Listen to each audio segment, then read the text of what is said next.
Fox Sports.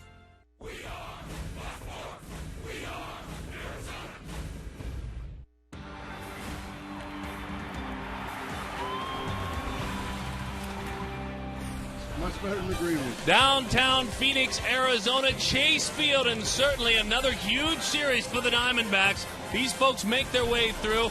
All-Star Week last week, a couple of key members of the All-Star game are back, with the Milwaukee Brewers going toe-to-toe with the Arizona Diamondbacks. You folks, I'm sure, remember Prince Fielder, eventually the MVP of the Home Run Derby, at one point went 5 for 5 in the Home Run Derby. MVP of the All-Star game, I should say, Ricky Weeks. They both heard it from you fans because you wanted Justin Upton. Well, now they go toe-to-toe once again. Hello there. Welcome back to the ballpark. This is Mark Grace. My name is Darren Sutton. And all that aside, fun to have the Milwaukee Brewers in town. Whether Prince hears it or not again, this is a very formidable foe for the Diamondbacks. Oh, no question about it. And Prince Fielder, he brings excitement everywhere he goes. Whether you like him for, well, maybe snubbing Justin Upton. I think, you know what, I think it may have done the Diamondbacks and maybe these fans some good, to be honest, that Ricky Weeks was in the Home Run Derby instead of Justin Upton, because it gave the Diamondbacks a chance to show they really care,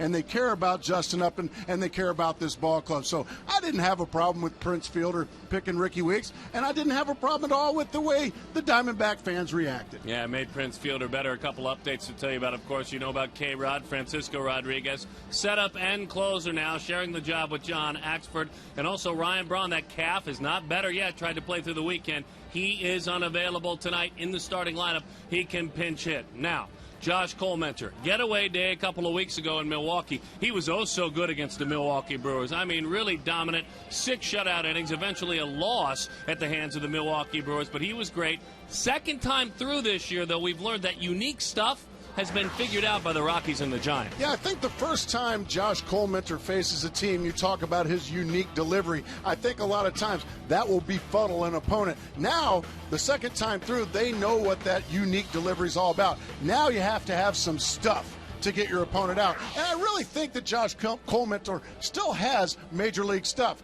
but he's got to put that stuff on the corner and keep it at the knees. If he's in the middle of the plate like he has been up until his last outing, he's in trouble. So Josh Colmenter, big league stuff. However, he needs to put it on the sides of the plate and not in the middle. So you're going to boo Prince?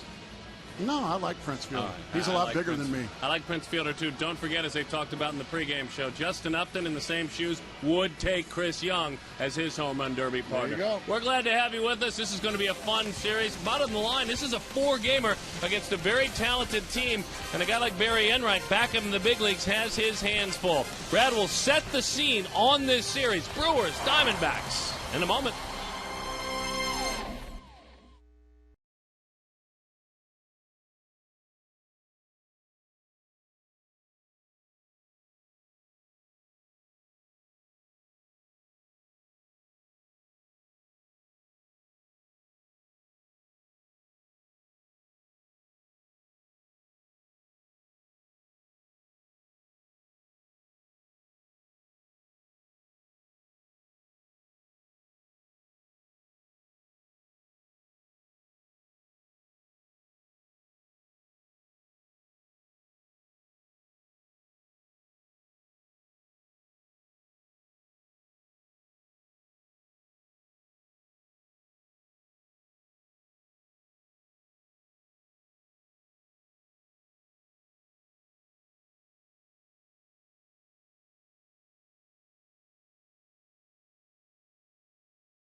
Baseball brought to you by Gila River Casinos. Play slots with your Players Club card at any Gila River Casino and win up to 20 right away.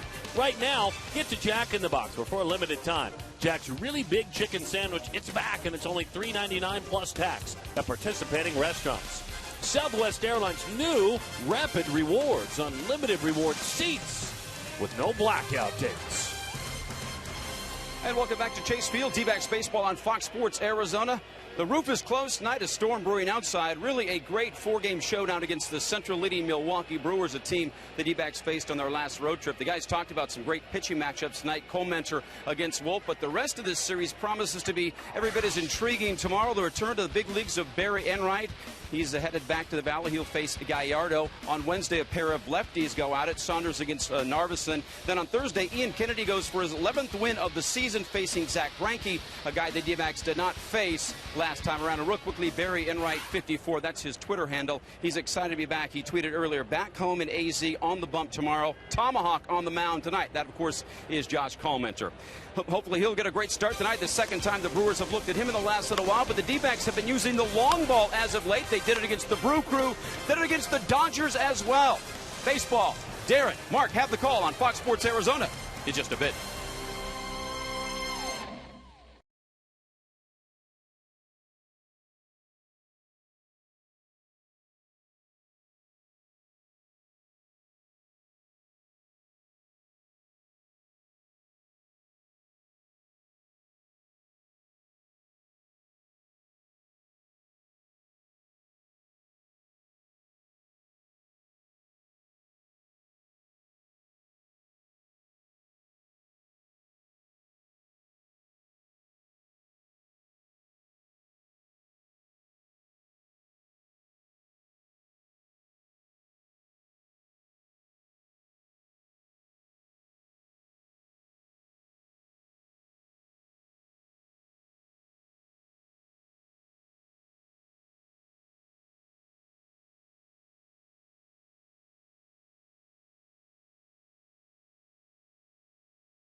Diamondbacks led by Josh Callmenter, ready to roll.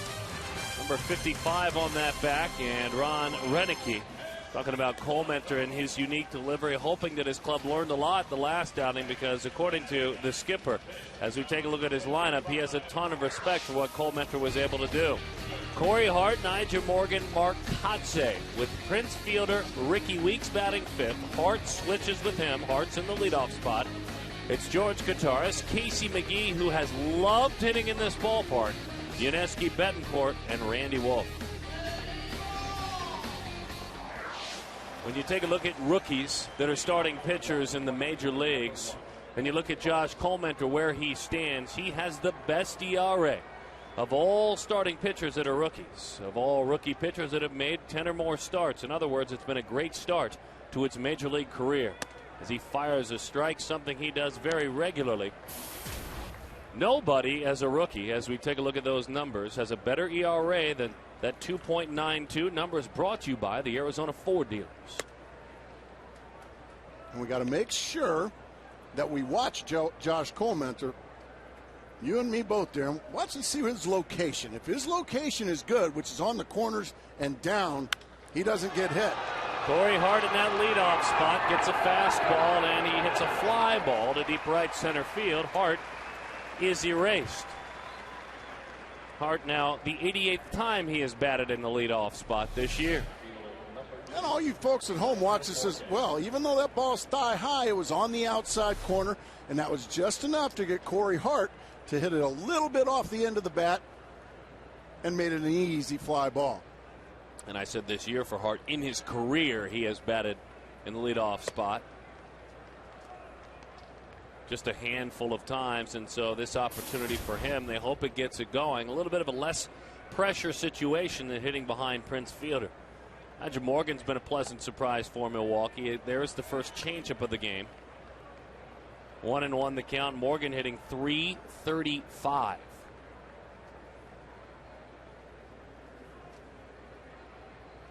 And that one just off the plate outside.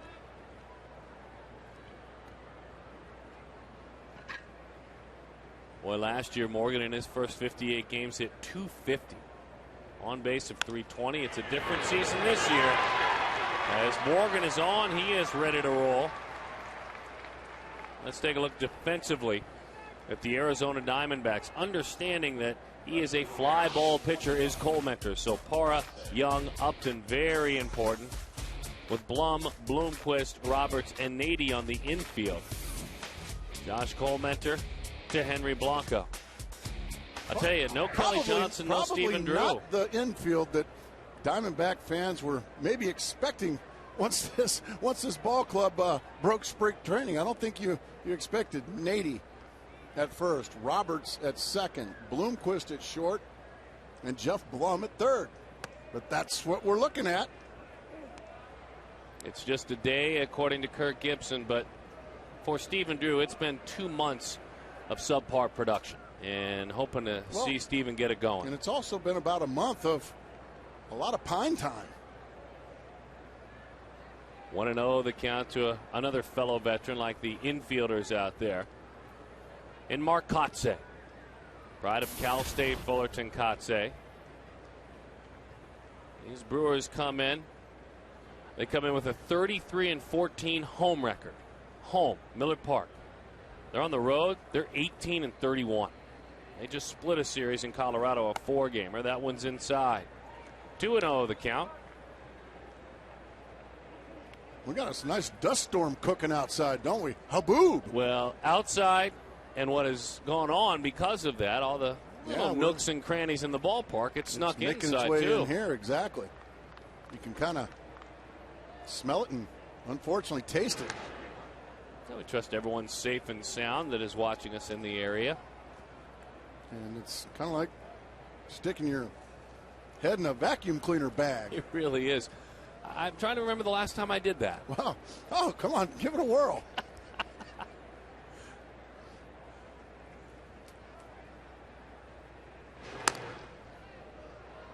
Two 2-0 the count.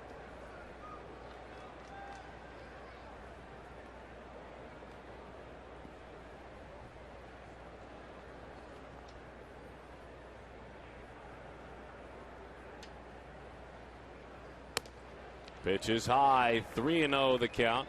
Mr. Fielder lurks.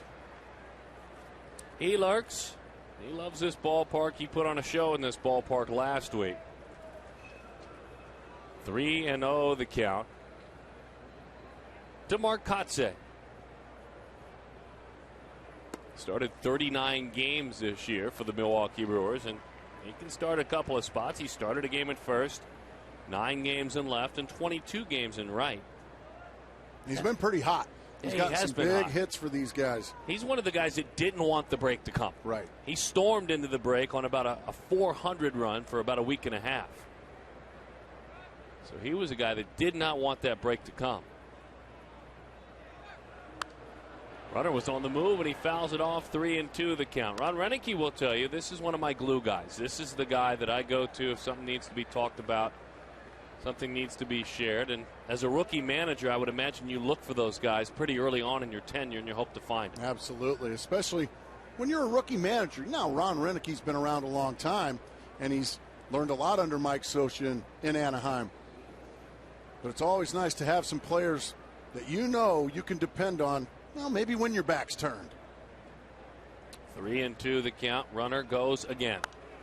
Fastball in from Colementor. Now Renicky will tell you that the man in the on-deck circle is the one he depends on with his actions.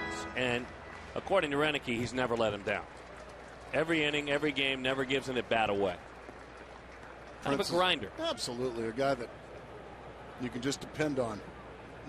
He knows when he wakes up in the morning, he's going to write number 28 in the cleanup spot every single day at first base because he knows he doesn't have to worry about, oh, there's a tough lefty on the mound. Yeah, so what? Prince will go out there and take his rips against those guys and usually beat them. Yeah, Fielder's 155 plus every year with regard to games played and closer to 162. I mean, when you go back for the last 5 or so seasons, he's penciled right in there behind Kotsay. He plays just about as much as anyone. Runner goes out front. There's a good-looking changeup. So with the base open.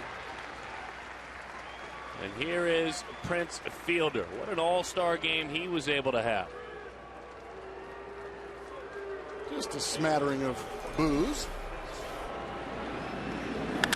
Well, those that are booing right now, they're booing the man who was the All-Star Game MVP. And should their Diamondbacks play on as they hope, Diamondbacks hoping to win the division and play actually into the Fall Classic, their home team, Arizona, will have home field advantage thanks to that man in the batter's box. Doggone right.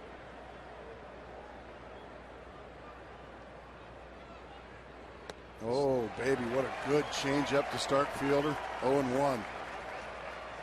An elite slugger, to say the least. Here's the changeup that had him aggressive. Not a huge shift with the runner at second. They can't. We saw a lot of shifting going on in Milwaukee. Play him to pull, but not all the way to the other side. In on the hands. He still goes the other way. The play by Bloomquist. Can he get enough on it? Henry Blanco is there. Nigel Morgan is out. Incredible play by Willie Bloomquist. Can't wait to show you that one again, folks. This saved the run. From his knees. Morgan tried it anyway.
Stop the baseball, that would stop the run from scoring.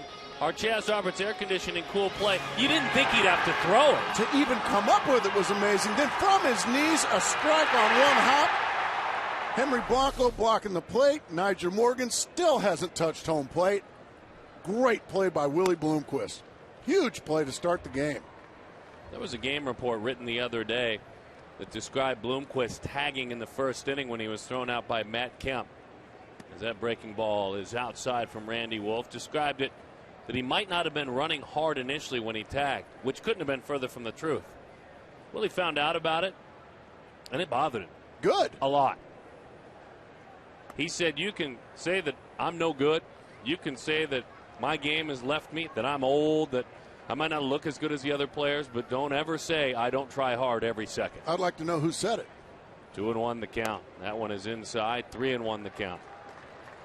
Bloggers. That was out there somewhere. Just a game report. I'd like to know who said it. But Willie always plays hard, and Willie is on the move. Let's take a look at the starting lineup. I'd like to know who said it. For the Arizona Diamondbacks, Southwest Airlines brings it to you. It's Bloomquist, it's Parra, it's Justin Upton, Chris Young, Ryan Roberts, Jeff Blum, Xavier Nady, Henry Blanco, and Josh Colmenter. And then the numbers on the veteran, the 34-year-old left-hander Randy Wolf. It's brought to you by Degree. A 3.65 ERA. Even though the Diamondbacks handled him in Milwaukee, he can be really tough. Yeah, this guy is just a solid, dependable left-hander that takes the baseball every fifth day and gives you a good effort. And he's a guy, you know, not a big guy at all, but man, he's got more heart than about anybody that you'll see on a pitcher's mound. Not afraid of anything. Since '99, the winningest left-hander in the National League. More games started than any left-hander in the National League. More innings, more strikeouts than any left-handed pitcher. First of all, to be pitching from '99 until now, that means you've had a long career. Doggone right. His brother Jim is a major league umpire. 2-0 the count, Gerardo Parra. Diamondbacks took 2 of 3 from the Dodgers. Into the catcher's mitt it goes. 2-1 the count. Another thing we know about Randy Wolf is that he likes it here. He definitely likes it. A ton of strikeouts. He's won his last 7 starts. ERA, most important of all the numbers there, 3.57. The 2-1. Ooh, boy, didn't get the call. Pretty good pitch at the knees there from Wolf. Now 3-1. Tim McClellan, the home plate umpire. And all-star Justin Upton waiting on deck.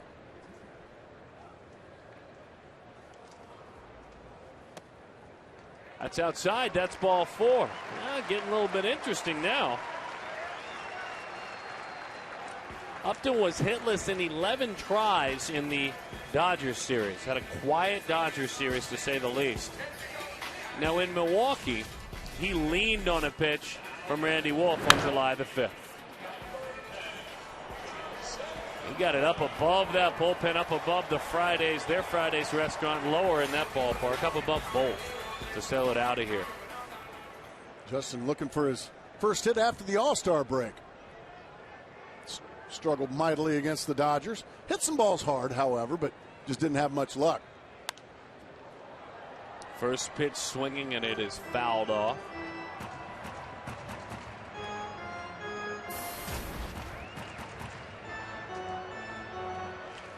.46 RBIs, 15 home runs.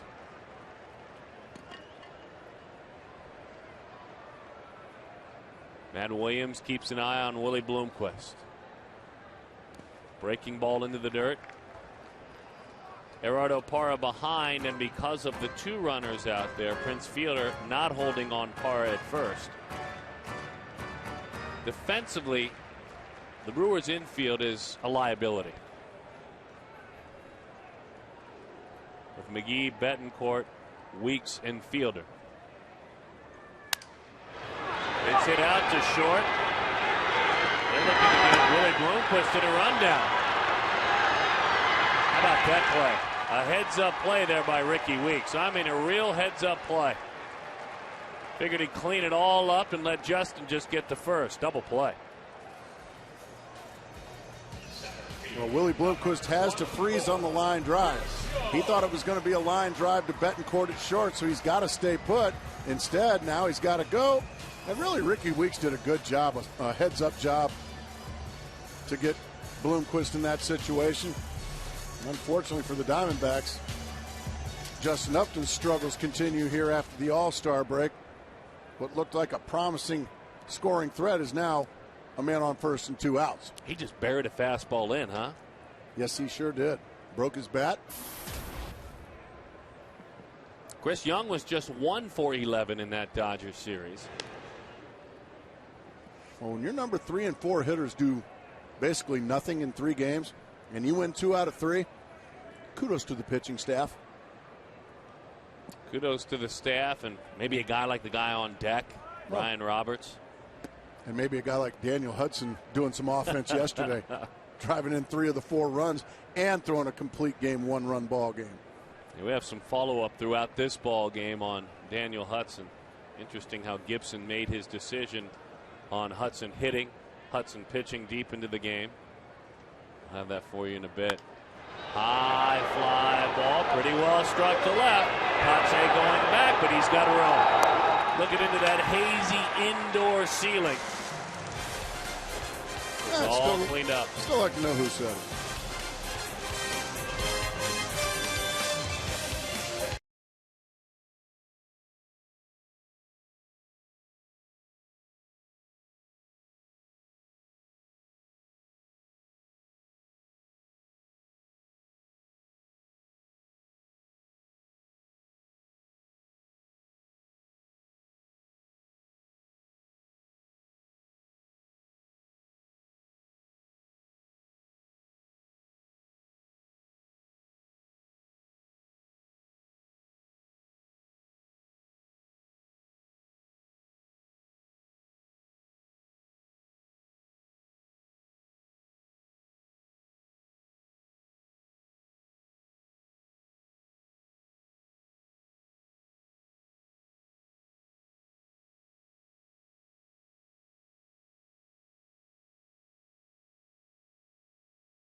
Home run. And then the silent treatment.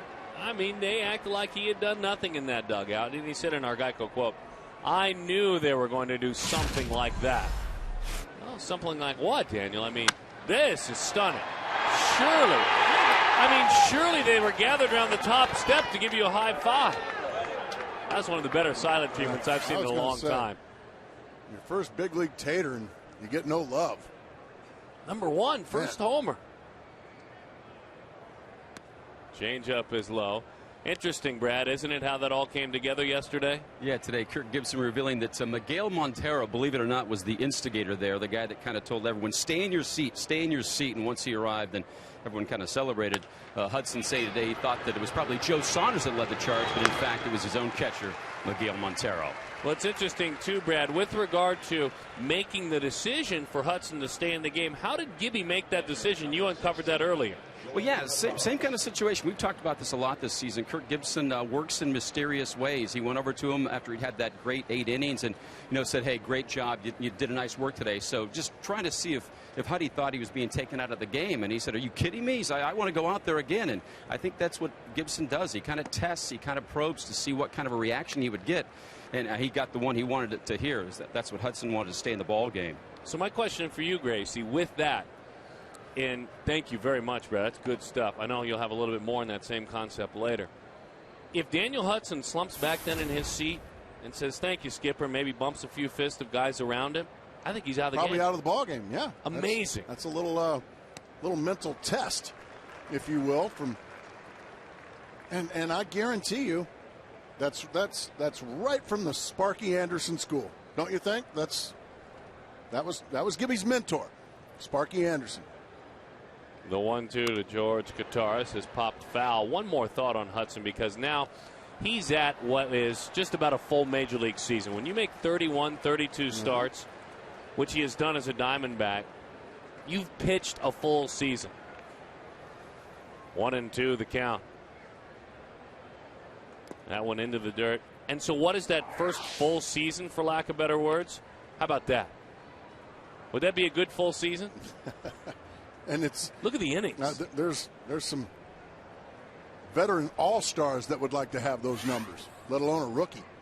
Oh, baby, a slower than slow changeup to get Kataris. Well, you just can't wait long enough on that changeup. Way out in front of it was Kataris. And 2 quick outs here in the second inning. It's been a disappointing season for Casey McGee. He'll be the first to tell you. And a lot of it has been inside of his helmet. I mean, just really overthinking things. McGee in this ballpark might find some comfort. The stats tell you that anyway. 11 of 22 career here with 3 home runs. That one is a strike with a changeup. Well, a home run this year that beat the Arizona Diamondbacks. A pinch 3-run home run off Sam Demmel. That was the game that Josh Colmenter pitched. 6 shutout innings. And he's quickly in the hole 0-2. Boy, that changeup, all the difference in the world. So he goes changeup away, fastball in, and it's maybe 87. And he swung at it like it was 98. Well, it looks like Josh has a very good changeup early in the ball game. You saw the strikeout to Kataris, but he also has been using it to set up that fastball as well. Just like you said, makes 87 look like a lot more. The 0-2 into the catcher's mitt it goes. 89. That's strike 3. 1, 2, 3 go the Milwaukee Brewers.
Roberts with a couple of hits in that Dodgers series, 2 of 5 with the home run and a pair of walks.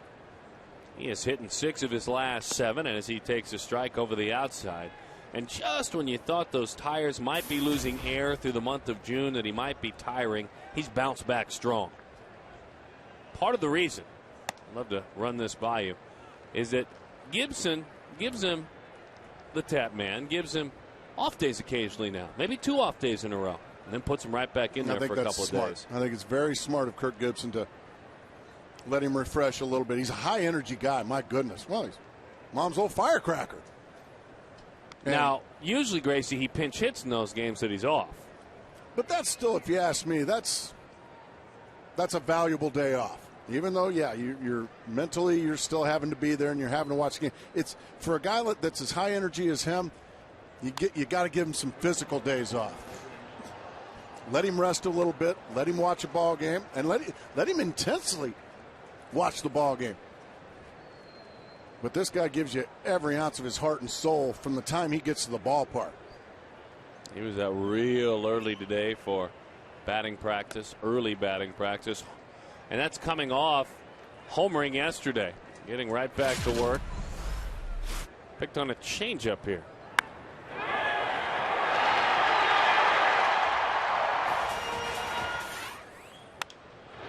High fly ball. Did he do it again? Kotze going back to the wall. He's got room. That one died just below that yellow line, so Ryan Roberts making a bid for his 13th home run. Instead, as he raced. Yeah, that's back-to-back fly balls. Chris Young ended the first with a similar fly ball to the middle of the track.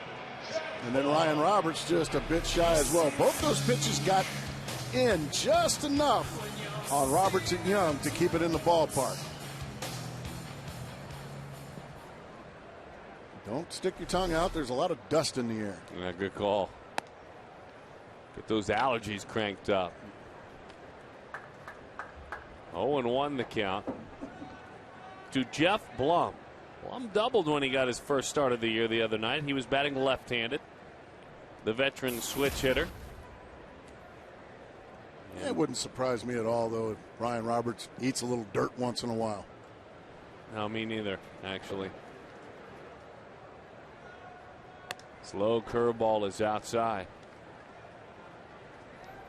Our Nissan key to the game. Howl at the moon. I'll bite. Oh, Randy Wolf. You got to beat the Wolf. That's terrible. To right field. That's not good approach, but it just hangs up for Blum. Is that yours? It was not. That was not my key to the game. Good. I'm glad. Mine actually that I had submitted, and it was amazingly quickly just thrown aside and denied, was it's great to have Gracie back for a second game. Oh, yeah, I'm sure. I'm sure that was. Now, mind you, I'm not surprised at all that it was shot down quickly. But I don't see that passing your lips very often. 1-0 the count to Xavier Nady. It's not a true platoon, but it's looking like it's awfully close. When a left-hander is out there, Nady will get the starts. When a right-hander is out there, Brandon Allen will get the start. And if we know Kirk Gibson, if he's not going to let his players know when they will be playing, he's certainly not going to let us know. So he will not announce it as a true platoon. He'll keep us on edge like the rest of them. Come to the ballpark ready to play every day. By the way, the man who has just retired, Jeff Blum, said he loves that about Kirk Gibson. And he's an older player. He said he loves the edge that is in that room. That pitch is inside. Is that a little cutter? Is that what that is, or is that more of a slider? I'm thinking that's a little cut fastball that he runs in. And his slider is pretty hard. Averages almost 85 miles an hour, so something in between the two maybe. That's a fastball. It's a fly ball. And that one a row back. Hart backs off on that one.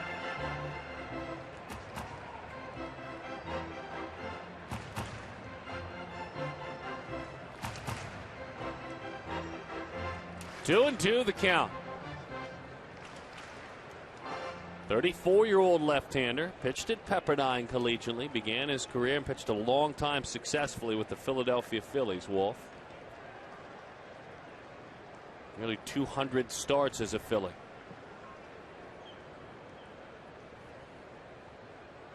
And a really good athlete all around. Again to the right side. That's again. trouble. Hart is tracking it. He puts it away. So the key to the game, certainly against this man, is you've got to find a way to get him. You've got to find a way in the desert to howl at the moon. That's terrible. Boy, that was a great key to the game.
With us, tonight's text poll presented by your local Valley Kia retailers. By texting to vote, you consent to receive a message from Kia Motors of America.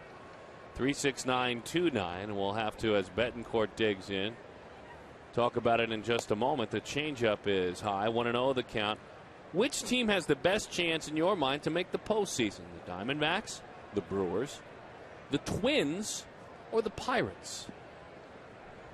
Which of those four teams have the best chance to make the postseason? That one is popped foul.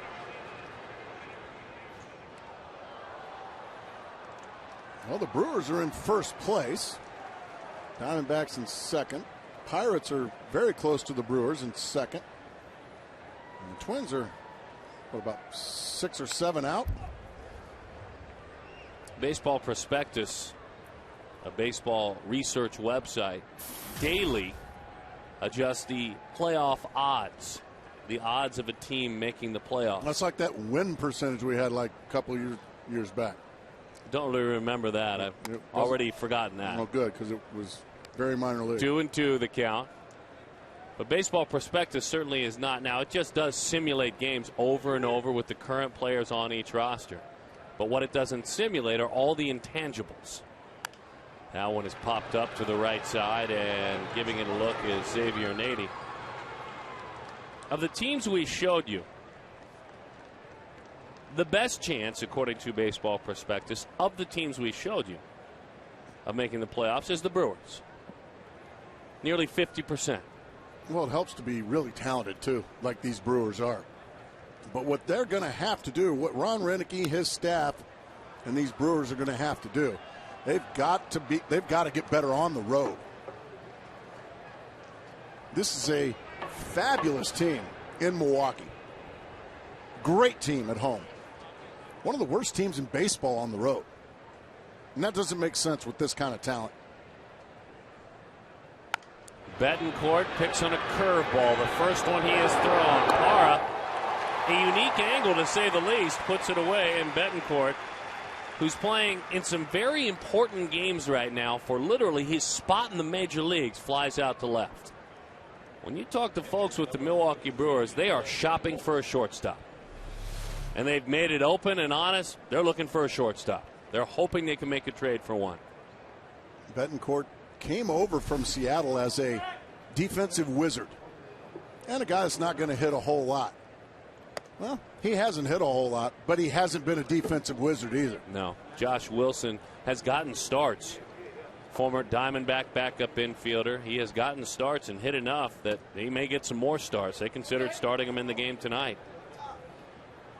You've got to be a defensive wizard on this club here, meaning Milwaukee, because there are other guys in the lineup who can carry the load offensively. So make the plays.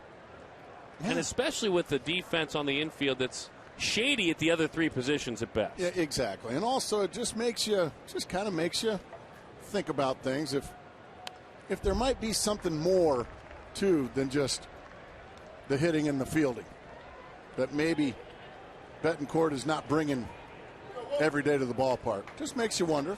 Not making any accusations. Just wondering out loud.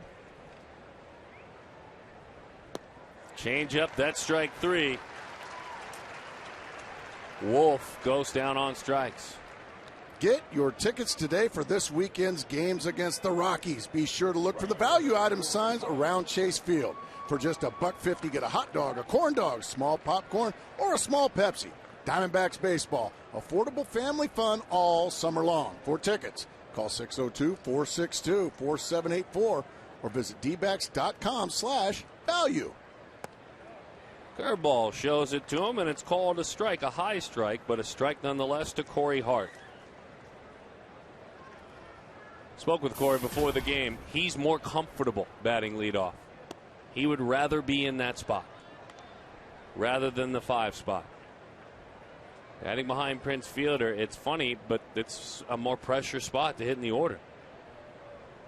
You would think leadoff hitter would be. Yeah, that doesn't make much sense to me, but big guy that can hit a ball a long ways. Boy, just kind of wanting drive-in runs, don't you? I guess he wants to score them, but not drive them in. So he likes it in the leadoff spot. He loves hitting in the leadoff spot. To quote him, anywhere but 5. To be more clear. Loves 2. Loves 6. Anywhere but 5. Anywhere Does but not 5. like 5. Doesn't want to be behind great Big with Prince. the leadoff spot. Doesn't like getting the intentional walks to get to him. Just missed the outside corner. Why wouldn't you? Well, a lot of guys get embarrassed if they put 4 fingers up to get to you. Well, the way to keep them from doing that is get some hits. Change up. Strike 3 call. Waiting for the very deliberate call of Tim McClellan. But it was the correct call. He didn't like leading off that bunch there.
At bat number 59 in the season for Henry Blanco, the veteran backup catcher, takes a fastball that is low as we move along to the bottom half of inning number 3.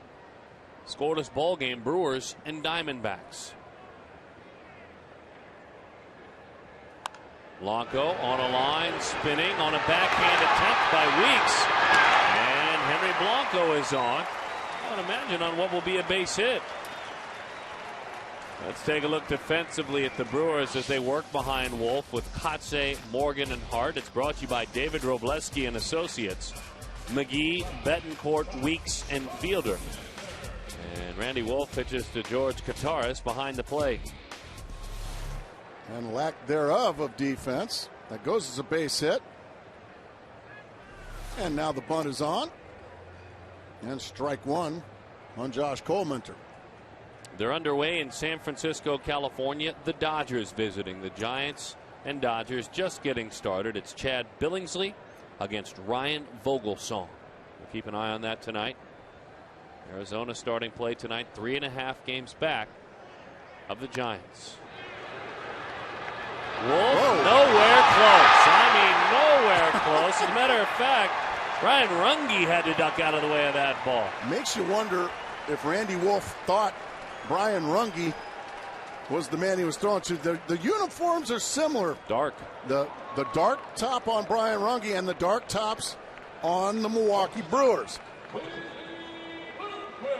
Let's take a look. Watch where Brian Runge is, folks. Okay, and watch where the ball goes.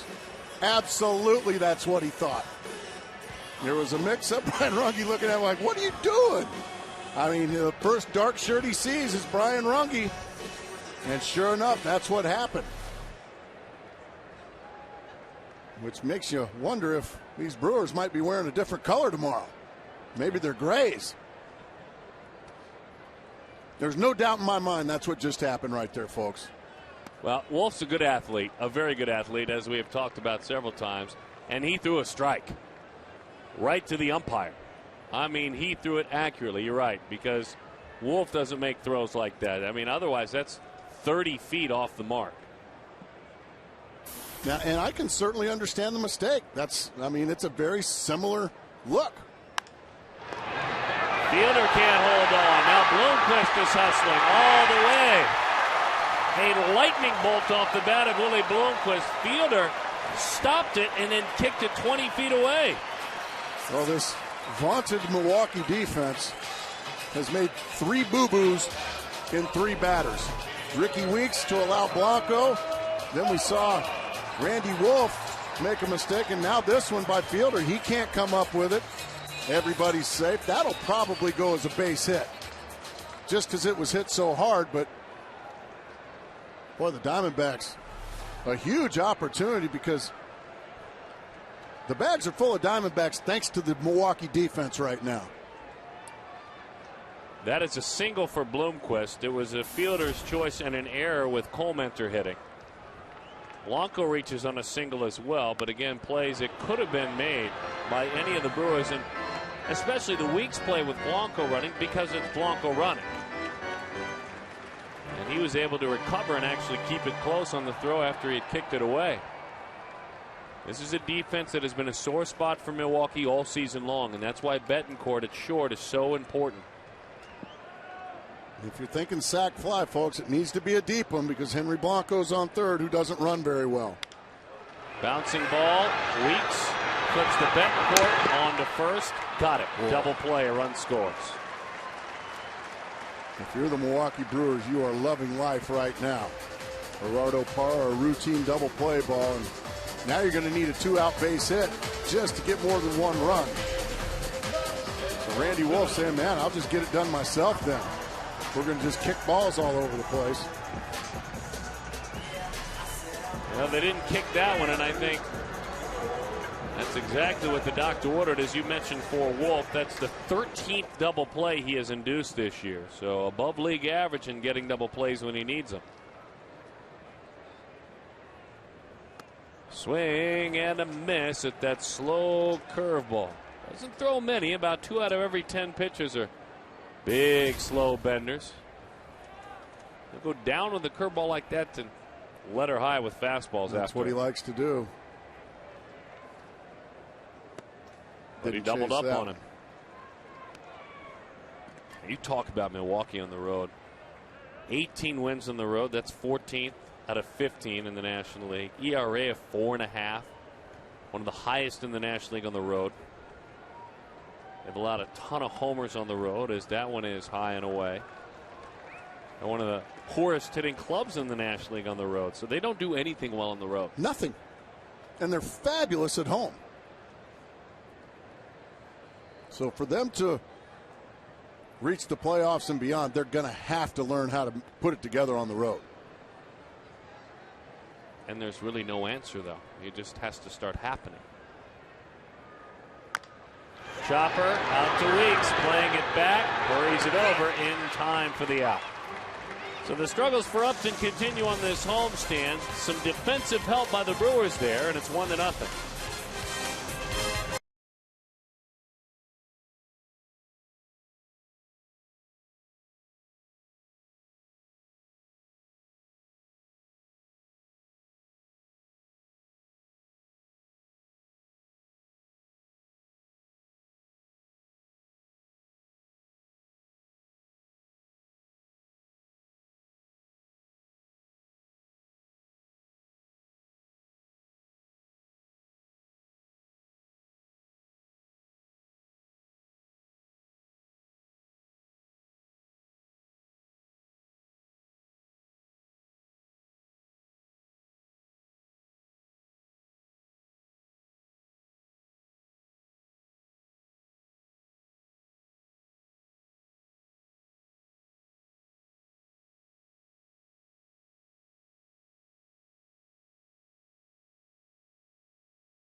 From Yuma.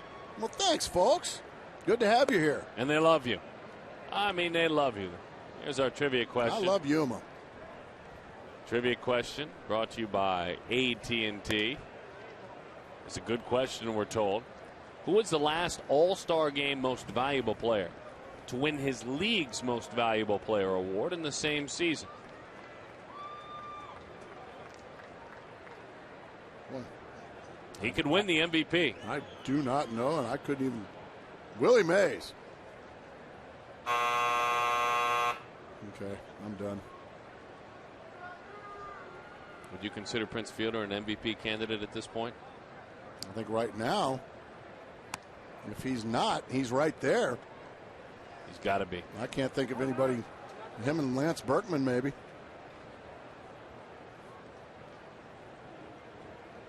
Oh, and 1 the count.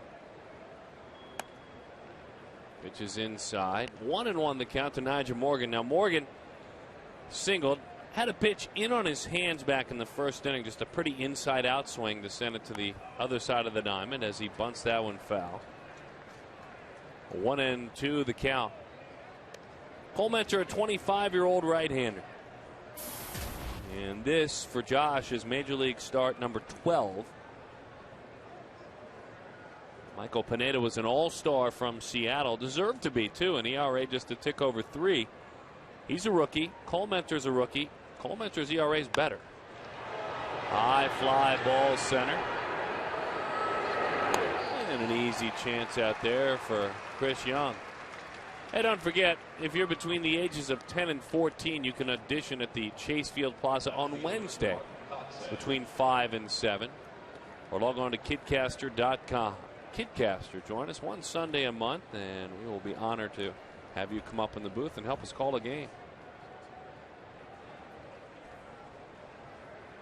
Here's Kotze. Curveball. Curveball from Josh. You bet. And a good one. 2 quick outs. What made that a good curveball, I wonder? Well, I think, I can tell you, the result made it a good curveball. I think just the unexpected. It just looked like a big old balloon coming out of his hand. And then it actually, because of the lack of speed and the dip on it, ended up being down around the ankles, and he got Kotze to swing at it. Fielder pops that one up, back of third and short. Blum, who was swung around playing shortstop, puts it away. A 6-pitch inning for Josh Cole Mentor.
His season MVP. Cal Ripken did it in 1991. As that pitch is low. 1-0 the count to Chris Young. Fielder certainly in the running to do that. We heard a little bit from Prince in the pregame show today. Asked him a couple of questions about running around the bases after hitting that home run. Said he felt like I was running on air. Felt light as air, and that's a thick, big kid out there saying he felt light as air. That's how good that home run felt. Wasn't sure if it would go out. And when he hit it, it wasn't a no-doubter. Top of the wall. Counts just as much as one in the upper deck. Swing and a miss on 3-0. 3-1 the count to Young. It was a strike.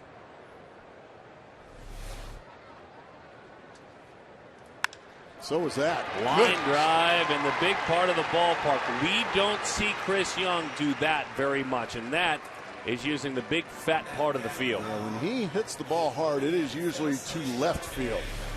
But boy, ask Randy Wolf as that one goes screaming over his noggin if that ball was hit hard or not. Bang! Look at the head stay right down through it. Beautiful swing.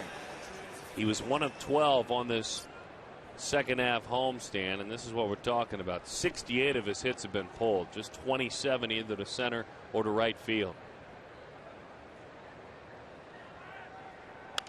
Roberts fights it off, dumps it into left field. Ryan is on the move. Young moves up.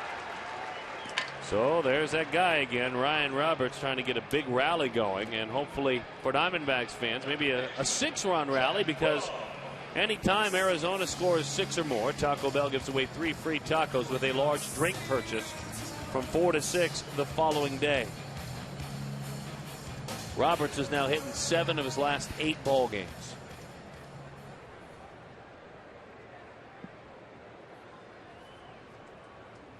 Jeff Blum now with an opportunity. Switch hitter, bats right-handed. Squares the bunt, a little bit more on Blum finally getting this opportunity in his health. We bring Brad back in. What do you have, Brad? Well, you know, as you guys know, this guy has been around this club since spring training. I say that because he really felt like he's been on the outskirts of being a D-back. And so he said it's just a great feeling now to be actually on this club. He said the longest in his career, which is a pretty long career, a bit about a month. So thrilled to be now part of this team. It's a different mentality, I think. It's a different mentality. And, Brad, isn't it true that he really likes what he has seen from afar to this point?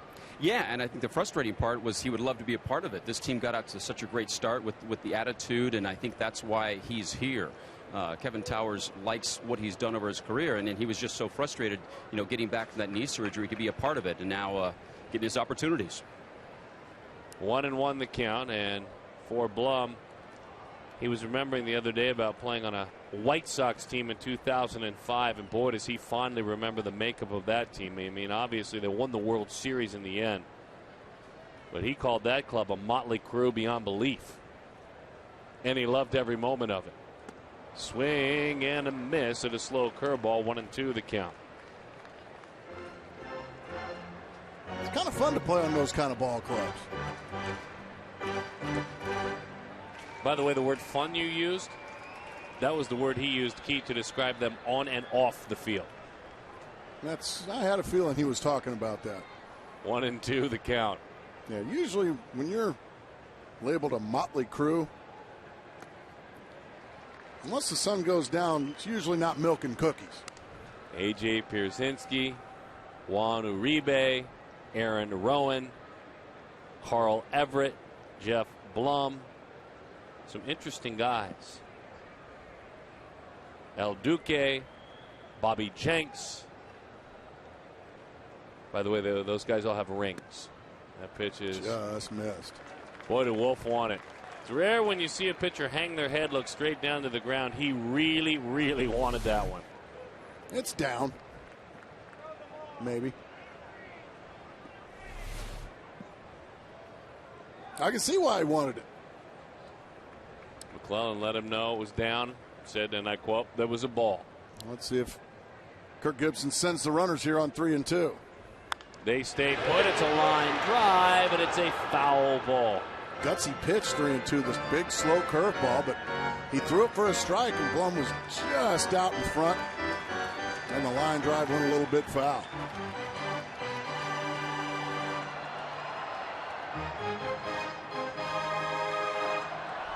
That's a gutsy pitch, 1-2, but it's a strike. Blum is thinking, gosh, how long do I have to wait on that slow curveball? Wolf actually spoke with his catcher a moment ago without covering his mouth with his glove. High fly ball, well struck to left, but he's under it. He's got a great arm. He is under it, so tagging and heading. Boy, it had that good sound off the bat, but he got under that baseball. So Blum is erased. And now Xavier Nady hit a key homer as his club attempted to come back. It was 6-0. But this one, it became 6-4, a 3-run homer.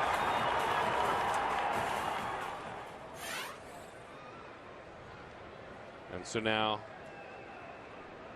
wow, the X with the peace sign.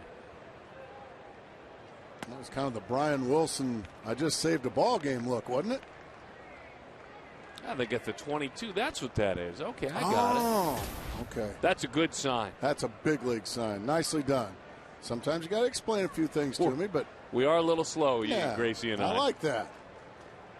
By the way, Nady, 5 of his last 11 with runners in scoring position. Boy, he got a cutter just buried in on his belly button right there. Yeah, the X. I like that. And the 22.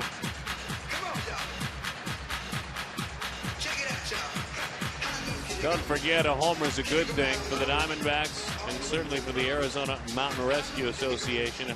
$150 from Fulton Homes is donated to the Central Arizona Mountain Rescue Association with every home run. He's got 3 of those this year. He was 2 of 6 overall in that Dodgers series. Into the dirt. Nice play by Katara, saving a wild pitch. And he really had to move a long ways, and he just snuffs it. He doesn't block it. He just comes up with it clean. Big play that won't show up in the box score tomorrow.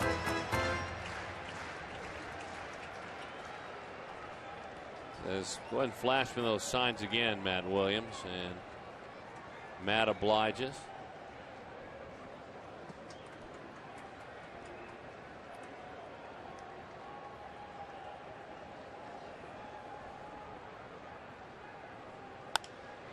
Popped up, left field, sending back Kotze.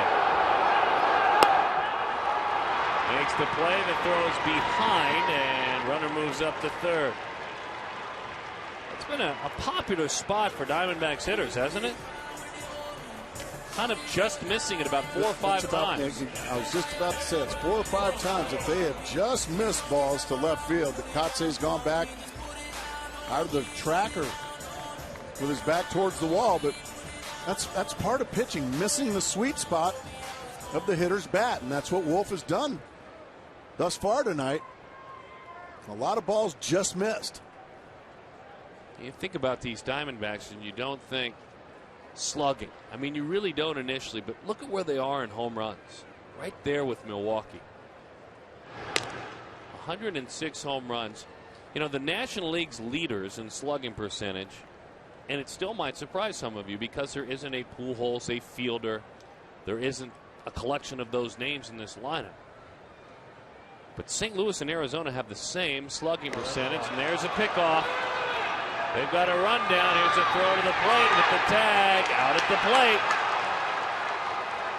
Fielder got it there, at least close enough, and Roberts picked off, and the Diamondbacks, well, they'll come up empty.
with the miscues that seem to follow Prince Fielder around at first base.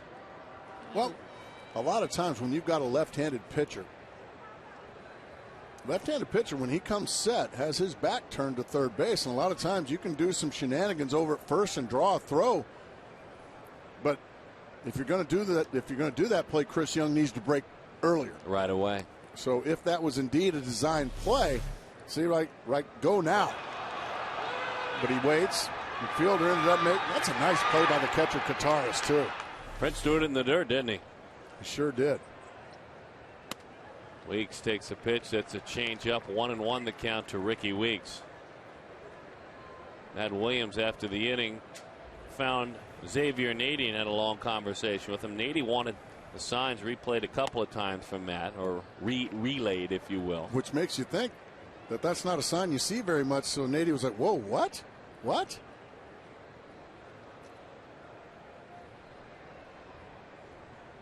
2-1 the count. Just off the plate. 3-1 the count to Ricky Weeks. Although I'm going to correct myself, it wasn't Nady at the plate.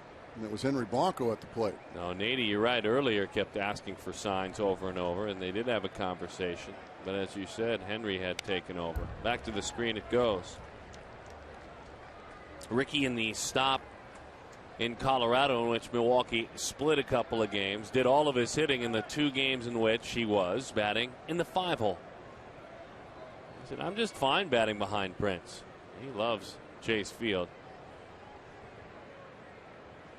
I can't find a hitter to tell me they don't like hitting here. Anybody that faced Randy Johnson, you're or Kurt exactly Schilling, right. How about or since Brandon Webb? Since I've worked here, I can't Brandon find Webb. a hitter. Dan Herron. They still didn't say they didn't like it. And a lot of great pitchers. Pitched very well in this ballpark. Well, they pitched well, but every time I ask them, they talk about that batter's eye. They don't mention any pitchers by name. Popped up to the right side and into the seats. And maybe as a former hitter, you can educate us on why it is deemed such a good batter's eye in center field. Yeah, you just see the ball crystal clear. And that's, I mean, you see every seam. There's no glare. It's a lot of domes are poorly lit. They're dim. This is not one of those. This is one of the newer domes. Like Milwaukee. Yeah, well, the old Astrodome, the old Olympic Stadium in Montreal. This doesn't fall into that category. This place is very well done, as that one's fouled back. If you've ever been to Miller Park, it is a gorgeous stadium. It has similar features to this ballpark in that it can become an outdoor and an indoor park with a roof. It is more intimate. The fans are just a touch closer in Milwaukee, and the lights just aren't nearly as bright. They just aren't as effective.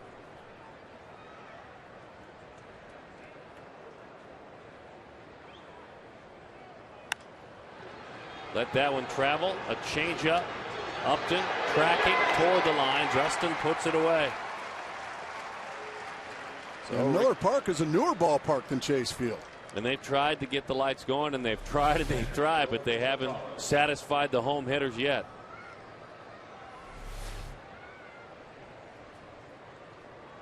And again, it's a great venue with good fans.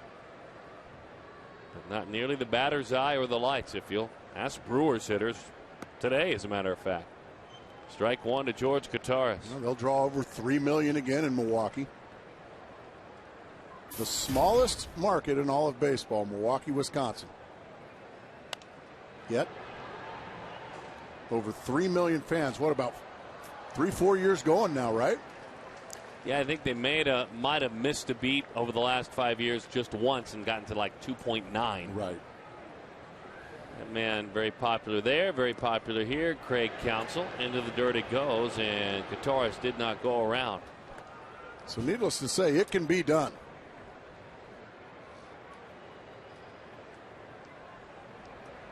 Craig knows both parks very well. It's been a tough year for Craig Counsell. He might be seeing the end. Below 200, swing and a miss. A bunch of changeups and then the fastball, very effective. Kataris has struck out twice, both times swinging.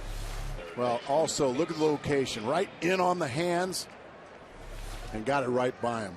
His location's been very good tonight. We talked about that coming on the air. You've got the unique delivery, but if you can deliver it to the corners like he's done thus far, you're going to have success.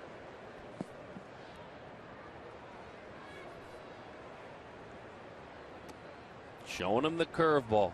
He has really made a point to throw some good ones in this ball game. Not necessarily a strikeout pitcher at all, as you can see. He gets to 5 strikeouts. That's as far as he has gotten as a major league starter. Change up. Beautifully delivered. 1-1 the count.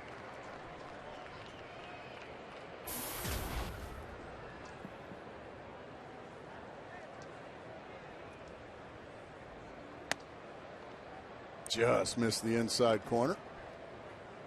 You can see there hasn't been much in the middle of the plate tonight, Darren. No, and it's funny when you talk with Colementor after an outing he had in Oakland. He really honed in on something he needed to work on. Bouncing ball. Roberts snags it on a backhand and throws in time for the out. 11 innings pitched against Milwaukee this year for Colementor. No runs allowed.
Now, after the dust is cleared away, we had some yucky weather earlier, to use a simple word.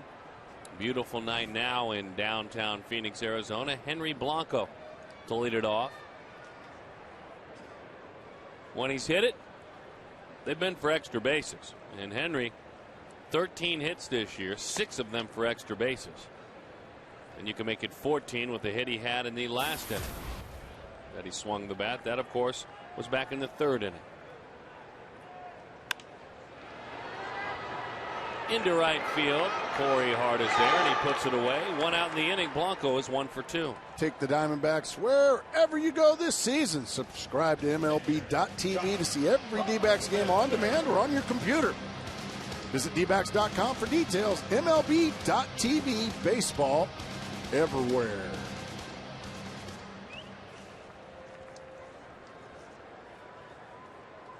All right. Here is Josh Colementor, and you know what? His night has been very different, Josh Colementor, because Roger Kaplinger of the Milwaukee Brewers, I'll explain to you who he is. There's a breaking ball. Roger, the head athletic trainer, because Roger has been busy spending time with Ryan Braun, who is not spending time hitting against the Diamondbacks, hasn't all season to this point. That calf has gotten him out of the lineup again, so Braun not dealing with Colementor, he's dealing with Roger Kaplinger. Yeah, Roger, longtime Brewer trainer. One of the real nice guys in the game, too. It's a different lineup without Braun, and that's There's a simple no thing to question, say, Dan. folks, but it truly is. Well, Prince Fielder and Ryan Braun, in my opinion, are the best back-to-back hitters in all of baseball. A lot of people say Holiday and Pujols, well, and that'd be a good guess. And others would say, well, how about Adrian Gonzalez and Big Papi? Or A-Rod and Teixeira? Or no. For my money, it's Braun and Fielder. I just can't find a way to get that calf 100%. He started a couple of games after the break. And Prince, without the man hitting in front of him, he's been used to. Strike three it is. Ryan Braun, the well-deserved Rookie of the Year, and he just hasn't quit hitting since. I want to remind everyone that Todd and Joe are hard at work. Got the Twitter going on. Oh, the yeah, Twitter look how chat. hard they're working. Look how hard they're working. And that's on Wednesday, innings 2, 3, and 4 at Walsh Todd, a Twitter chat. Make it a good one, Todd. Yeah, that's good.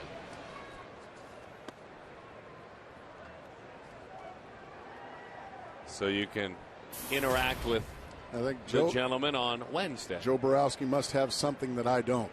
A good side. Fastball in.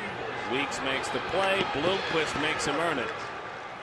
So 1, 2, 3 go the Arizona Diamondbacks. Their Gibson squad clinging to a 1-0 lead.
And partners with the Range Rover and Prince Fielder. I'll tell you what a play it was. It's part of our Land Rover game summary. Should have been an RBI. Bloomquist with the throw. Got him at the plate. That doesn't score. Pickoff. That could have been another run. Defensively, very creative and trying almost a backwards double steal that did not pay off. Josh Colementer so good. Changeup command. You mentioned it early on, that changeup and commanding it, very important. Setting up the fastball. Just a moment ago, I was talking with Bill Schroeder, the color analyst for the Milwaukee Brewers, and he mentioned the same thing.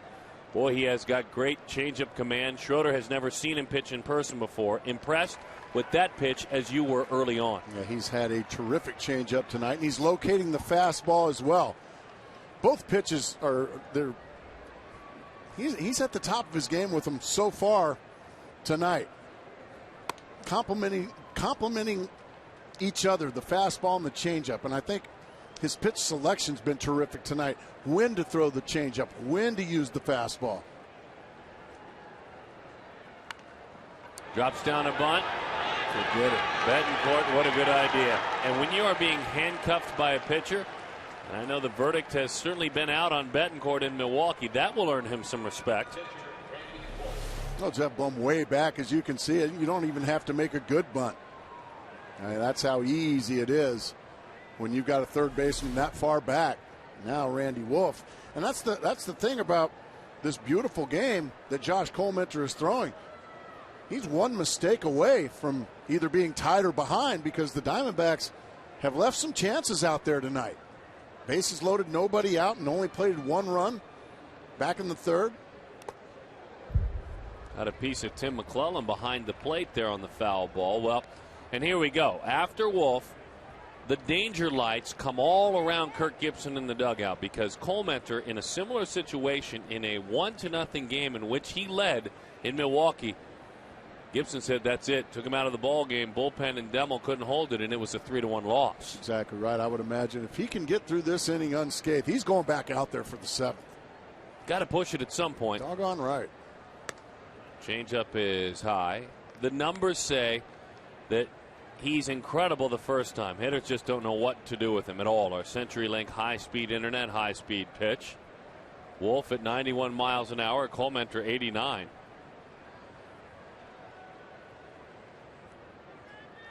One and one the count.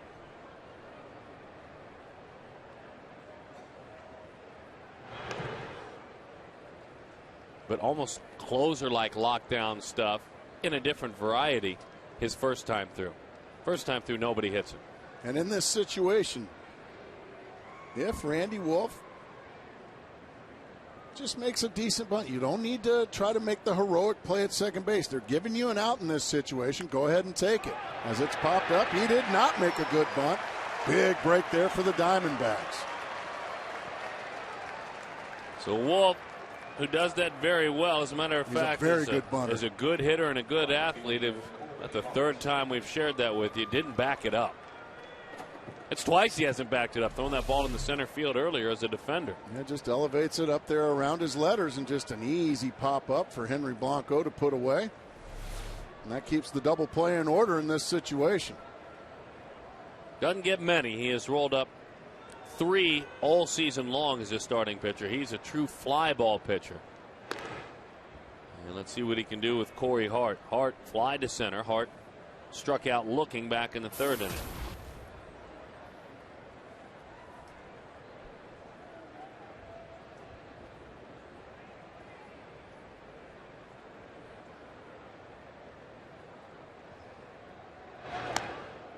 Well, Hart in that 5 spot too, with Fielder in front of him most of the year, and Fielder with a .421 on base. Corey with 12 home runs and 29 RBIs. You expect a few more, wouldn't you? Yes, you would.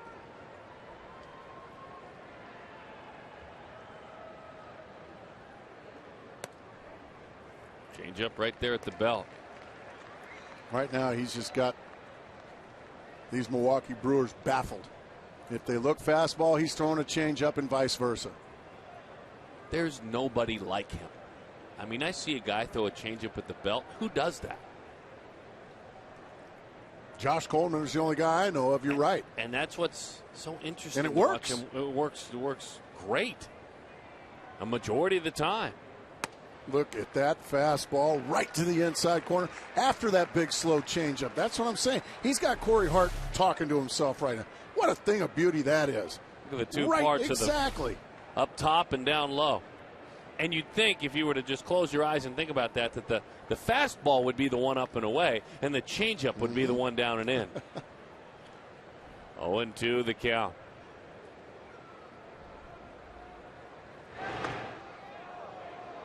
Be afraid to get dirty over there. A lot closer than I would imagine Unieski Betancourt was anticipating.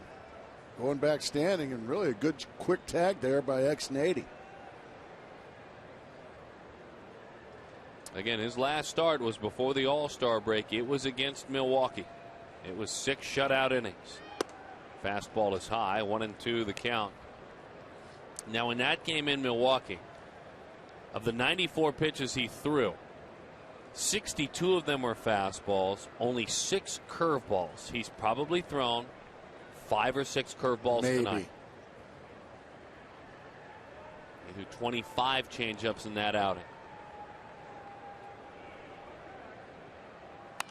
Fastball beat him. And he just basically went right down the middle with that one. But these guys have got change up in the back of their mind.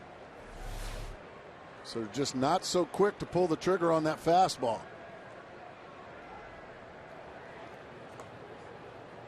That was the man that spoiled things in the last game against Sam Demmel after Cole Mentor was out of the game.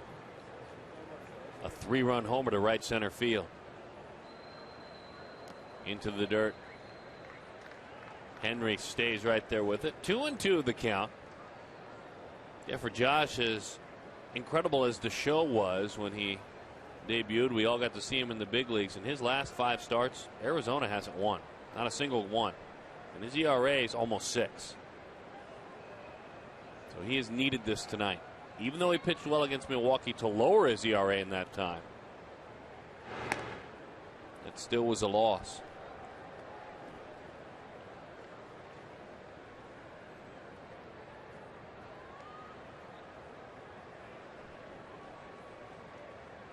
Two and two the count.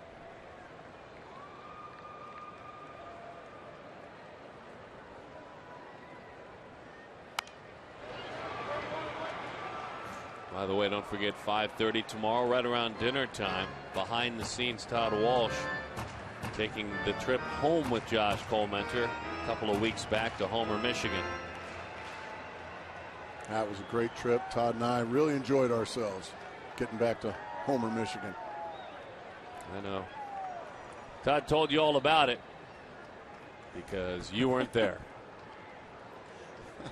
2-2 the count. High fly ball right field, no chance. Beat him with another fastball, Darren. That changeup is in the back of these Brewers hitters' minds, and because of that, that fastball's just getting on them enough, even though it was in the middle of the plate. Right on the label, and another easy fly ball.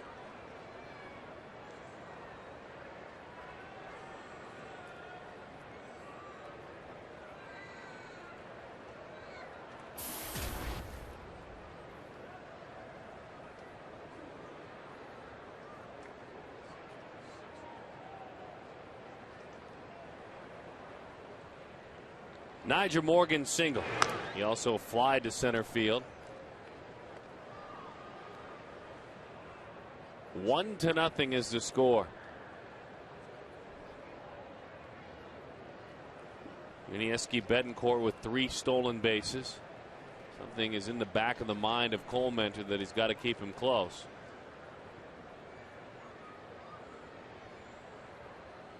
Comes home with it, pours it right over the outside corner. 0-1 the count to Morgan.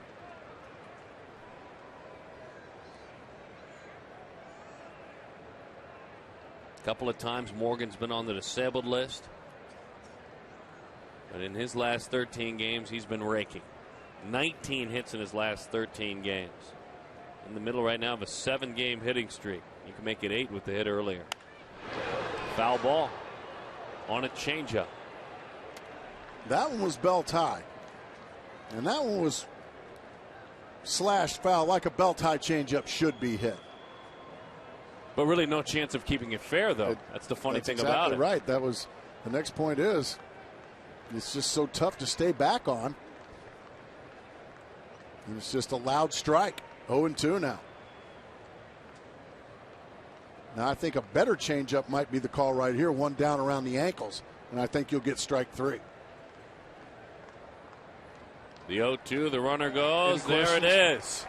Oh, somebody better get Nyjer Morgan his glove because he's got to go out now. Play center field. Change up in. Who throws that? And then that change up down and away. Unbelievable. Get him his glove, please.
Like us on Facebook during today's game. Receive a coupon for huge savings, fries, fresh food, famous low prices.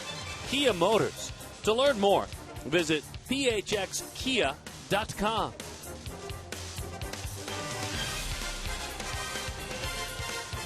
The moon over the desert, and certainly on this finally beautiful night after a stormy afternoon. Glad to have you back with us. And speaking of stirring things up and creating a bit of a storm, Arizona would love to do that offensively, because at 1-0 you find yourself biting your nails later in the game. Exactly. Gerardo Parra hit into a big double play back in the third inning with the bases loaded and nobody out. It did plate the Diamondbacks' only run at the time. But boy, what might have been a really big inning got snuffed out quickly by Randy Wolf and that big double play ball. A different look for that Brewers bullpen now, as that one is swung on and missed. Parra goes down on 3 pitches. Well, he dropped down and took all the fun of it there. Francisco Rodriguez down there. Setup man, closer. It's a combination. Right now, in the last couple of games, he has been the setup man. Ron Renicky has said, if I need to use him as a closer, I will. All of the little contractual stories that came into play with regard to an option that would be picked up should he close games, as John Axford down there in the pen as well. That's all been negotiated out. So Renicky, and good for Renicky, is free to use each pitcher however he wants, not worry about contracts. Exactly. Manage the team and not manage somebody's contract. Yeah, General Manager Doug Melvin made sure that guy did a real good job. Kudos to Doug Melvin for doing that. For pennies on the dollar compared to the money they would have owed him should they have used it. So, well, by the way, John Axford is a very good closer. Yeah, there's no denying that. And for now, he's the closer. But Axford has worked 3 days in a row, so it would be a different situation tonight. We'll see. Hopefully Brewers fans won't get to see that. If you're a Diamondbacks fan, you won't have to worry about that. Renicky, remember, was a coach in Anaheim and was a coach in 2002 when Francisco Rodriguez exploded onto the scene, helped the Angels win the World Series. He's been a coach with that young man for a long time. So still don't know how that was legal, him being able to be used in the playoffs when he was recalled after September 1st. It was legal. How? Nothing to do with an injury and replacing an injured player between rounds. Oh, those shenanigans. I tell you, for a kid who'd never been there, he sure pitched well, huh? It was unbelievable. Well, I know Giants fans love those memories. 2-2 the count. Doesn't throw nearly as hard, but didn't have a changeup back then like he does now. Pitch is low, 3-2 the count. 0-2 to 3-2 now. Good at bat here from Justin Upton. He needs one of those, doesn't he? Yeah, he needs something good to happen. Been a while since he's had any success at the plate. Great sign, guys. Very creative. High fly into deep left center field. Is he the king of the long ball? Nope. Extra bases taken away. Extra bases taken away. Wouldn't have been a homer, but a double at least taken away by Nyjer Morgan. Just another one of those baseballs hit a long ways tonight by Diamondback hitters, but coming up a little short. Looks like he just gets under. Randy Wolf thinks it's gone. But Nyjer Morgan went back to the wall, made a nice play, and took away extra bases. Oh, yes. Probably gone in Milwaukee, but it's very deep here. About 413 feet worth of long ball there in this pitcher's ballpark. There was a Brewer fan right over the wall who had paid to come see his team on the road, who was thrilled that Morgan made that play. That breaking ball is low. 1-0 the count. And Morgan let him know thank you very much. Interesting little moment there. You could just read his lips. Justin Upton said, I missed it. Great reaction by Wolf, too. You picked up on that. Tilted that back like he was at the chiropractor. Oh, no, Golly. And he knows every pitch is huge in a 1-0 game. Breaking ball, that one lifted into left center field. Is there a defender for that one? There is not. It's off the wall with 2 outs. Chris Young, I'll tell you, another big part of the ballpark. It was pulled, but not far from center field there. And so for Young, a single, right back through the box and a double to left center field. And that ball was smoked. There's a lot of speed out there with Kotze and Morgan. This is a breaking ball. He just goes down and nails. Stays back on it nicely and just drills it into left center field. So plenty of guys in scoring position for the Diamondbacks tonight, but only one has touched the platter. Ryan Roberts 1 for 2. 5 for 12 in his career against Wolf, so he's seen him a bunch and he's hit him.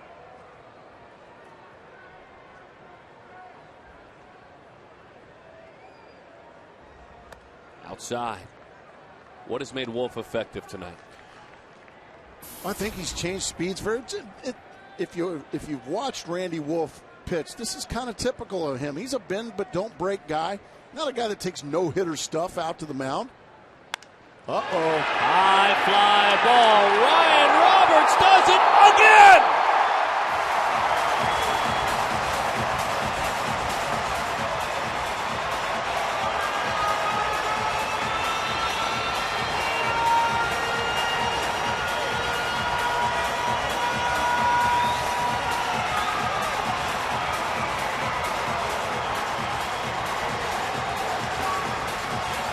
$150 to the Central Arizona Mountain Rescue Association. The tattoos make you turn and notice them. The homers make him a fan favorite. Man, a fastball. Oh, Ryan Roberts, he didn't miss it. He knows it's gone. This time, Randy Wolf, all he can do is just drop his head and understand that it is now a 3-run ball game. And Ryan Roberts, once again, another big hit, another big home run. Home run number 13, RBI number 40, way out of here, about 15 rows deep to left field. Ryan Roberts saying, "Oh, you guys just missing balls. Here, I'll show you how to do it." Yeah, Ian Kennedy likes it. Blum on the ground. McGee tries to recover on the backhand. Throws in time for the out.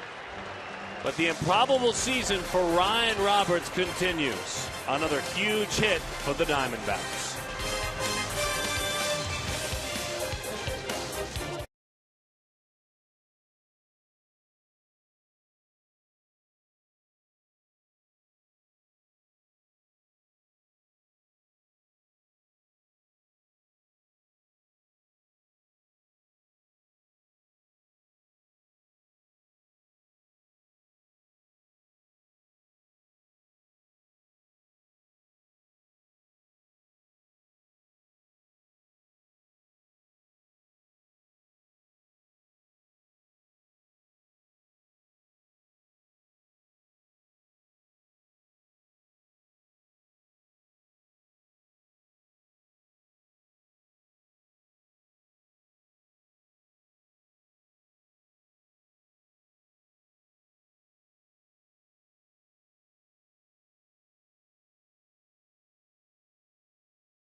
Yeah. Oh, the breaker is out. The lights are out. They Diego canceled the game. Schilling had started.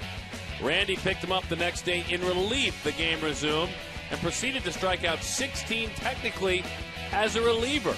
A major league record, a combined 1 hitter between those two. Mercy. 16 strikeouts in 7 innings. The Murph, Jack Murphy Stadium. Yeah. It exploded. That one belted. On a changeup to right. Justin's there. He's got room. Mark Kotze is erased. I think it should be noted, Darren, that Josh Colementor is back out for the 7th inning. This did not happen his last start against the Milwaukee Brewers. He went 6 innings, gave up absolutely nothing, and was removed from the ball game. And the Brewers went on to win that ball game. Josh Colementor, he's still in this one. So maybe Kirk Gibson thinking, you know what? Lesson learned. Why don't you go back out there? Well, he has struggled the 3rd time through immensely, as we've showed you, but you can't get better if you're never getting a chance to throw that 3rd time through. Huge swing by Fielder. Change up, and the count is 0-2 on Prince. All he's doing is just throwing strikes.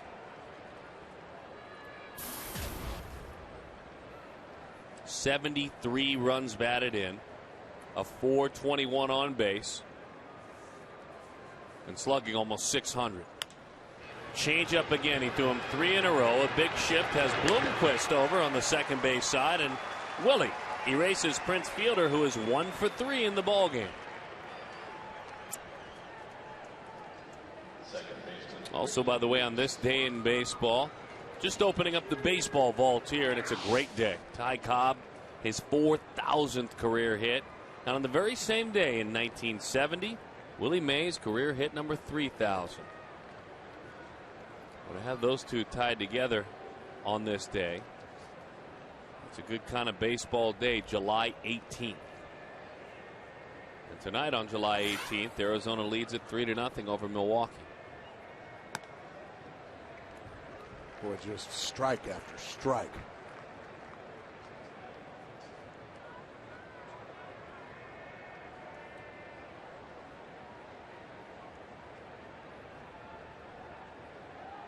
Curveball. All right, showed it to him. That's really all he's done with it, right?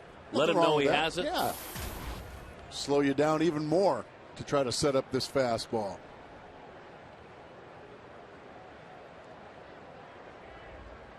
Weeks won himself 2 batting titles, NCAA batting titles at Southern University. Oh, what a changeup. 1-2 the count. His final year, Weeks, in college, won the equivalent of the Heisman Trophy, the Golden Spikes, at Southern University. Same award Trevor Bauer just won out of UCLA. A smaller school. Fastball in. He's throwing everything where he wants to tonight. It's been pretty to watch. It really has. He has put on an absolute clinic to this point as far as pitching. This is not throwing. This is just beautiful pitching. And an 89 bell tie, he beat him. And so we'll do it again. I mean, literally, that was a protective swing there. For the right-hander, Colementor. Again, he is making tonight his 12th Major League start. Came in with a 2.92 ERA.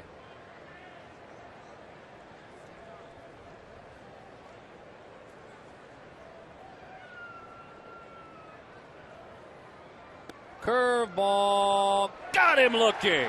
Had to wait for Mr. McClellan. That's the first curveball for strike 3 that he has thrown tonight. This is not a show me curveball. This is a show me to the field curveball. It's been a clinic.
Link, of course, Todd Walsh, Joe Borowski, and Joe, really, it is the essence of pitching. Yeah. As I know you know, when you don't have overpowering stuff, what must you do?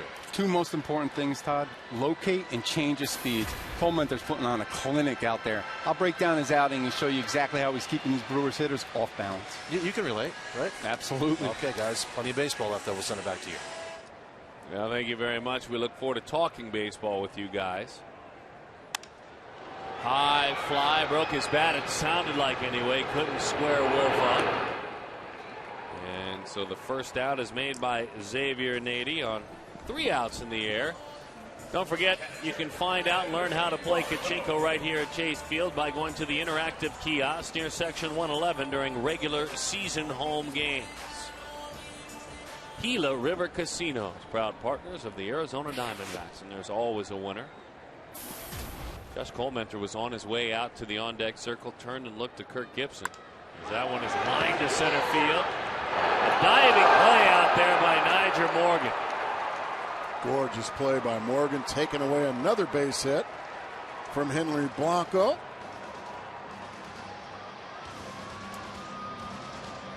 You can't teach speed. And that young man's got a lot of it. Just a gorgeous play. If that gets by him, even Henry might circle him. Well, probably not circle him, but he'd at least make it to second. Absolutely. He might have had to slide into second. So Henry lines out. Anyway, Cole Mentor made his walk to the on-deck circle, stopped out of respect for his manager, looked at Kirk Gibson, who basically said, "Get out there." Oh, no. What are you looking at me for? You're still in this ball game, son. Exactly. I'm not hitting for you. I've been down that road before. I was in Milwaukee. Don't you remember, Josh? He just mowed through the heart of the order in the top of the 7th inning. Right through Kotsay, Fielder, and Weeks. 2 All-Stars. And that'll learn you another inning. Doggone right it will. And I think Gibby also showing the same respect he showed Daniel Hudson yesterday. Go ahead and take your rips. You're in there to pitch. I don't care about you hitting. I just want you in there to pitch the 8th inning. The 2-2. That is strike 3. Cole Mentor back to work. Back onto the bump where so far he is shutting out the Brewers.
Don't forget, Fox Sports Game Connect is now available on FoxSportsArizona.com. Log on during Diamondbacks games. Stats and exclusive analysis. There's live Twitter feeds, and fans can share their thoughts on the game broadcast. Check out Game Connect on FoxSportsArizona.com. Well, here he is, out to go to work again. Swing and a miss. Now, when you're talking about 8 innings, this is uncharted territory for this young man in the major leagues.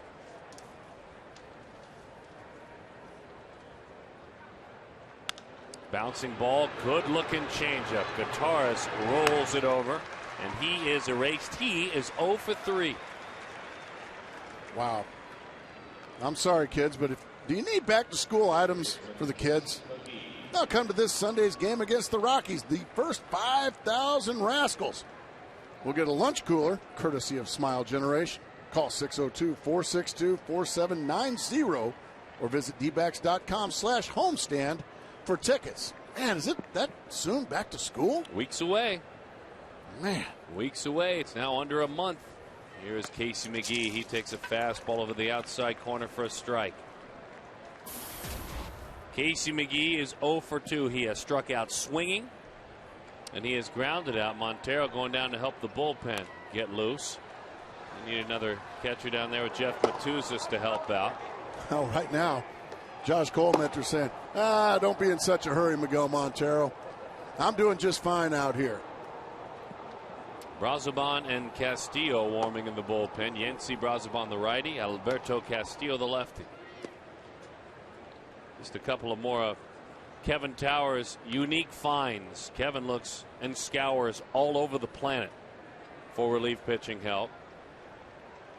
He had an interesting thought today on the trade deadline when I briefly exchanged messages with him. Popped up right side, sends Upton toward the foul line. Justin Upton puts it away. 2 outs in the inning. You were saying?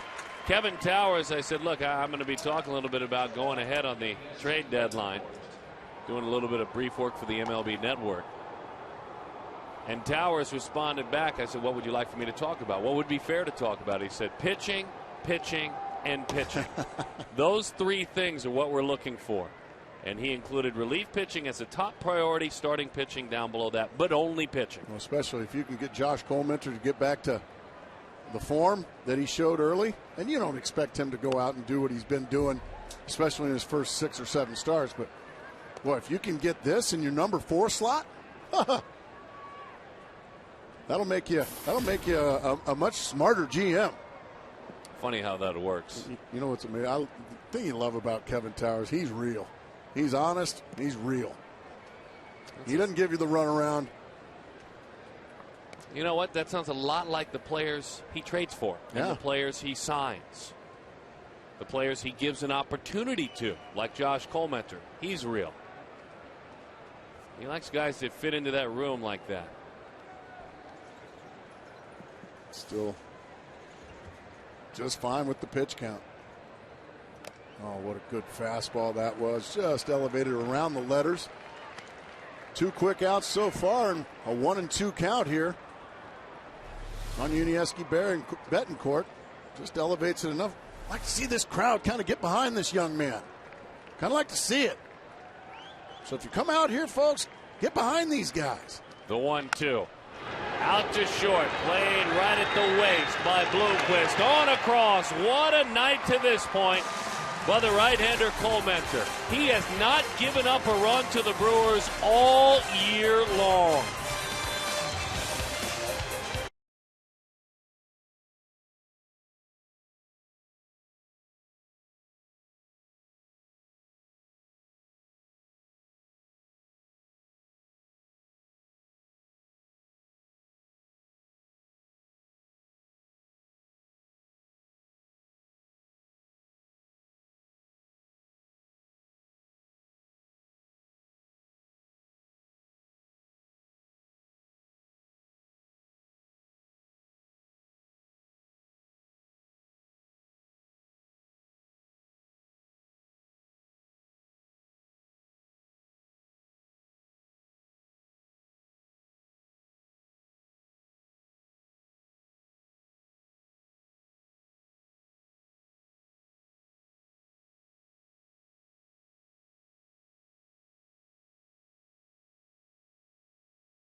ago. Handshakes all around in that dugout, including one from Kirk Gibson saying, "Good night. That's it. You are done," at 104 pitches.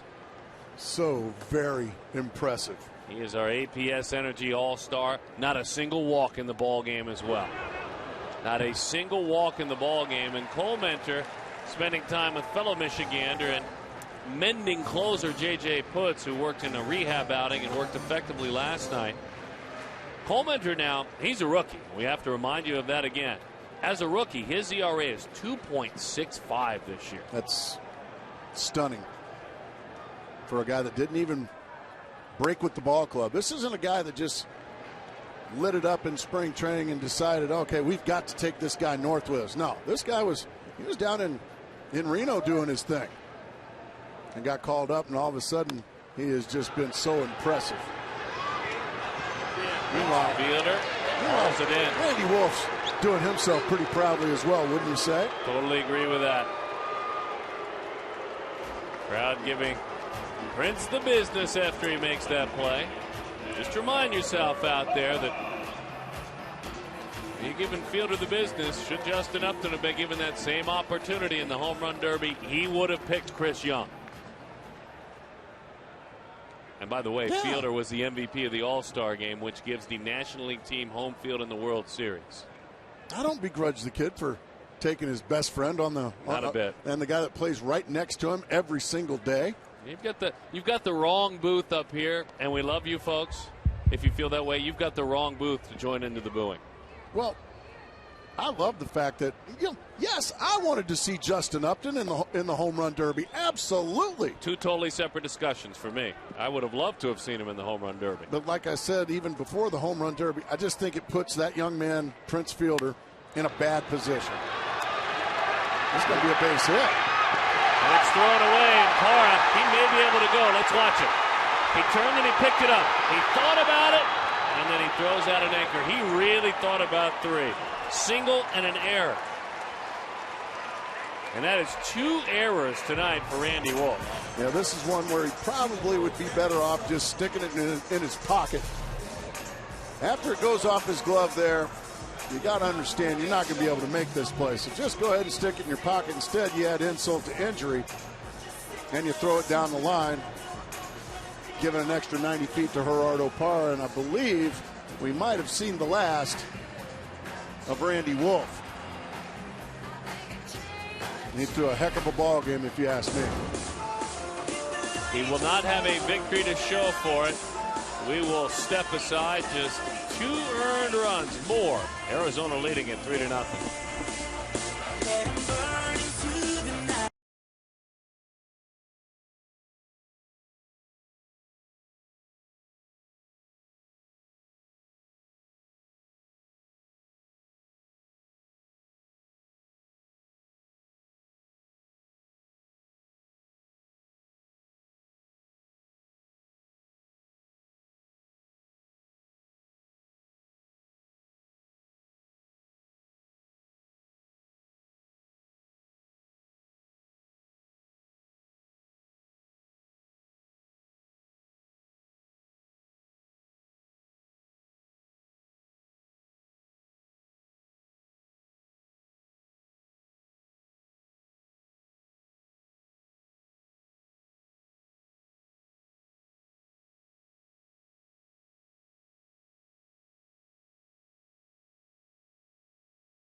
Glad to have you back at the ballpark. 3-0 is the score. Arizona on top of Milwaukee. Our Verizon call to the bullpen. It's answered. Tim Dillard on for the 16th time this year. An ERA of an even 5. First batters have had their heyday with him, reaching 47% of the time.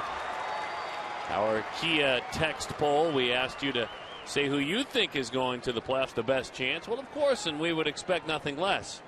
We have a lot of Brewers fans watching. The Twins, well, not many Twins fans that are believing. And you Diamondback fans, you think that your team has the best chance. Justin Upton to face Dillard.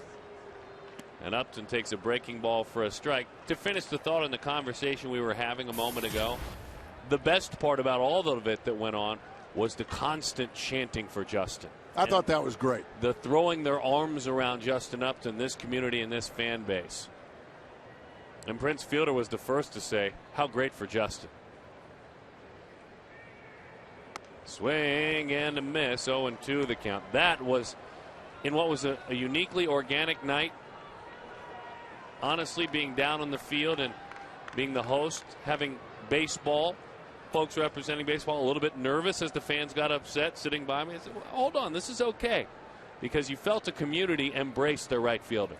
And I think also we'd be remiss if we didn't mention just how well Prince Fielder handled all that. Handled it like the true pro he is. And then he said, hey, I understand. I would have booed me too. That's a pro. That's a kid that gets it. He is the steady rock inside of that, even though he's a young man, the steady rock inside of that locker room. That one is inside. 2-2 the count. Matt Williams keeps an eye on the base runner.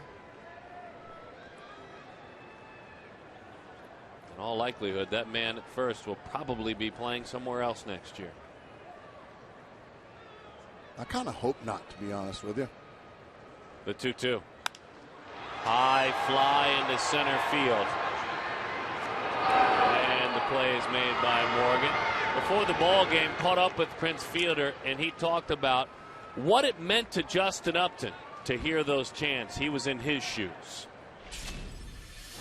I thought it was awesome. That's why I said I didn't take it personal, just because, for him it was a great moment. I mean, he's in the All-Star game. It's his hometown. And, and the crowd is supporting him. So, I mean, anytime, a player has that, no matter, what it's like, it's always a good feeling. Very well said. For him, it was a great moment. He wasn't talking about himself. He was talking about, and he likes Justin Upton. Justin Upton is a friend of his. But there were just so many spots on the home run roster, if you will. So Breaking be nice ball. to Prince. 0-1, 1-0 the count. And be passionate about your love for the Diamondbacks and Justin Upton. Be passionate. Yeah, you opened some eyes, folks. You really did. Open mind. Bouncing ball, and that's a foul ball past Matt Williams, who really made no effort to make a play on that ball. Disappointed in Matt on that one. And you opened his eyes, too. And you chanted his name. By the way, we're not talking about the All-Star game when you cheered him when he was announced and when he hit. We're talking about in the home run derby when he was sitting on the grass. That's all he was doing, was sitting on the grass. And the chant started. I'd like to hear that during the season, too. Outside. And up, and clap, clap, clap, clap, clap. And it was loud. And it was really cool. It made that out there in right field not just feel like a marketing idea anymore. I agree.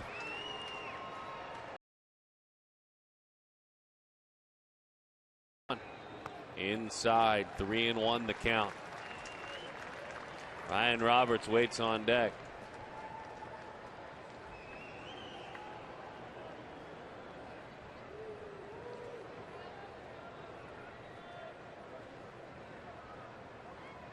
Young, Upton, Roberts, Allen, all out when the roof was open today in about 110-degree weather, taking real early batting practice this afternoon.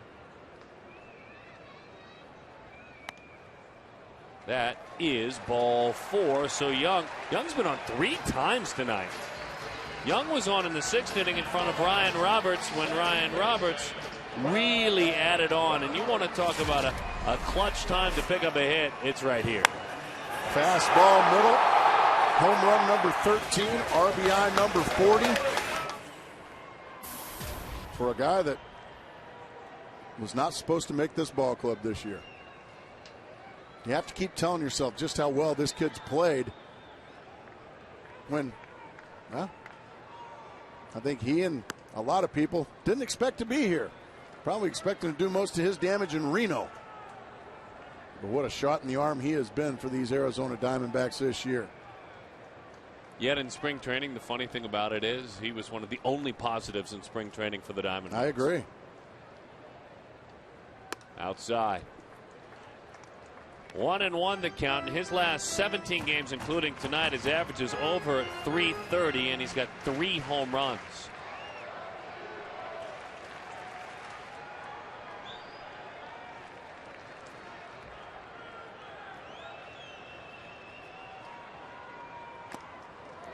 Oh, he had a good pitch to hit there. He took a big rip at it, and he came up empty.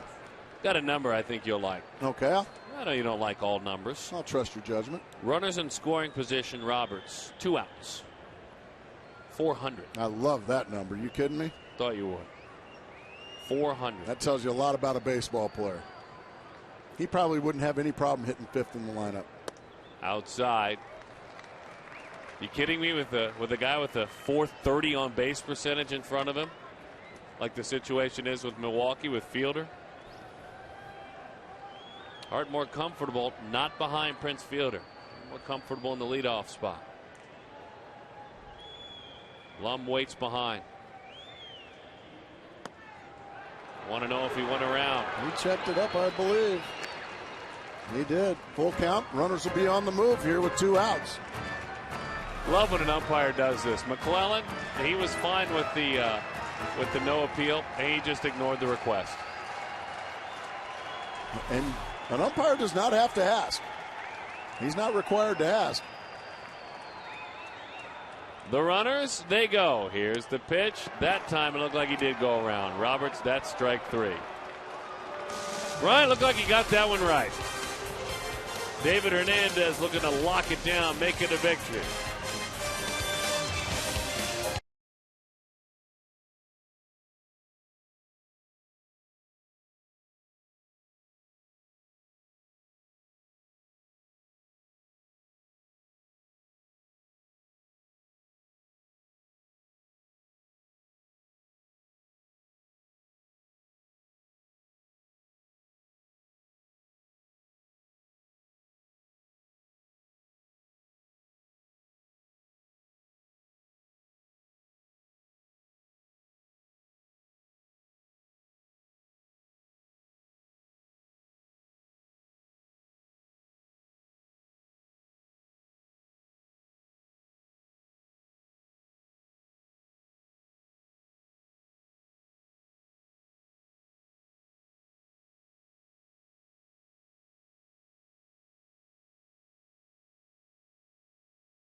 New Rapid Rewards, unlimited reward seats with no blackout dates. By the new Quest 5-year price lock promise, visit quest.com/promise for details.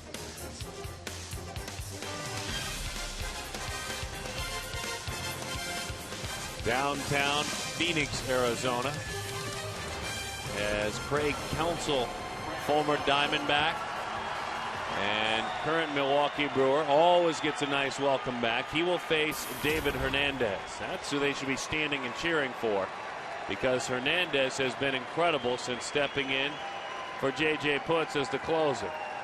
And there's still lots of people that remember all the great things that Craig Counsell did here for the Arizona Diamondbacks, and he gets a nice round of applause. And David Hernandez just greets him with 93 miles an hour for strike one. David says, I wasn't here. Here's strike one. 0-1 the count. Boy, what a great story it has been. I think as a Diamondbacks fan, as that one is rocketed foul, I would imagine you found yourself a little bit panicked when you heard that J.J. Putz had gone on to the shelf and would be on the disabled list, is still on the disabled list.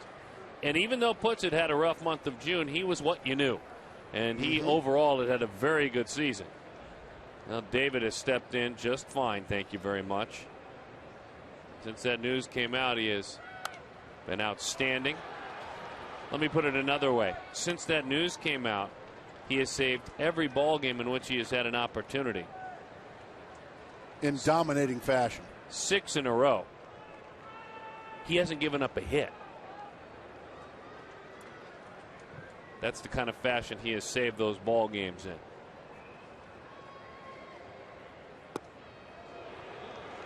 Greg checked his swing. This time Henry Blanco asked for help, and Tim McClellan said, no thanks. I must be the only one that kind of likes that. I love it.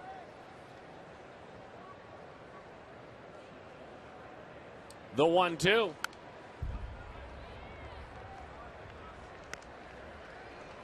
Greg's having a tough go of it this year.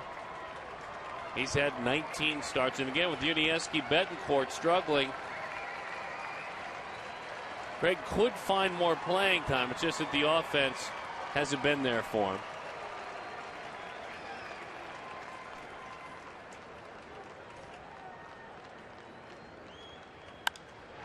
High pop up, beat him with a fastball.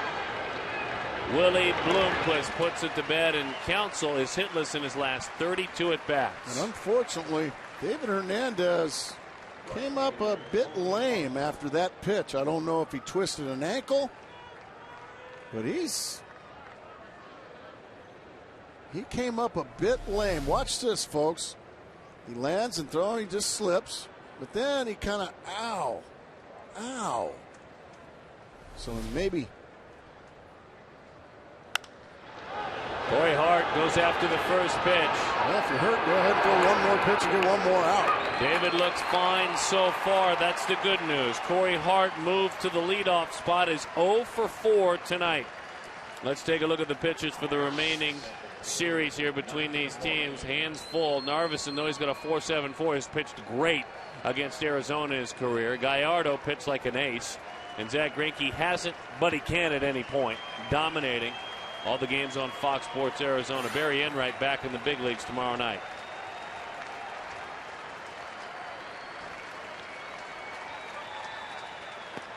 That pitch low.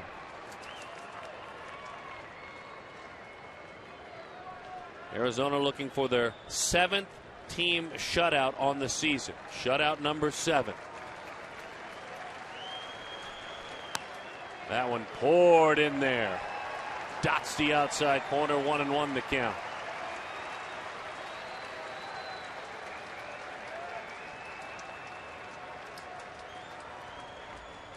Morgan awaits.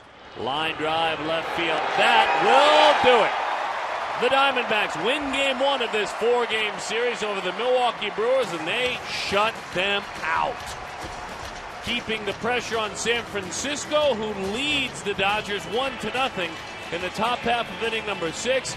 Yes, Ryan Roberts contributed. This was all about Josh Colmenter tonight, though, because for the first time this year, when he faced a team for the second time, he was just as good. And Kirk Gibson not taking him out after 6 innings, which has been the tendency this year. He let him go 2 more innings. He threw 8 beautiful innings and a well-deserved win for Josh Colmenter and the Arizona Diamondbacks. And just like that, 3 in a row, Darren Sutton. I know that Todd and Joe are ready to talk baseball on our post-game show. We'll continue Gracie and I's conversation on that show. It's presented by CenturyLink right after this commercial.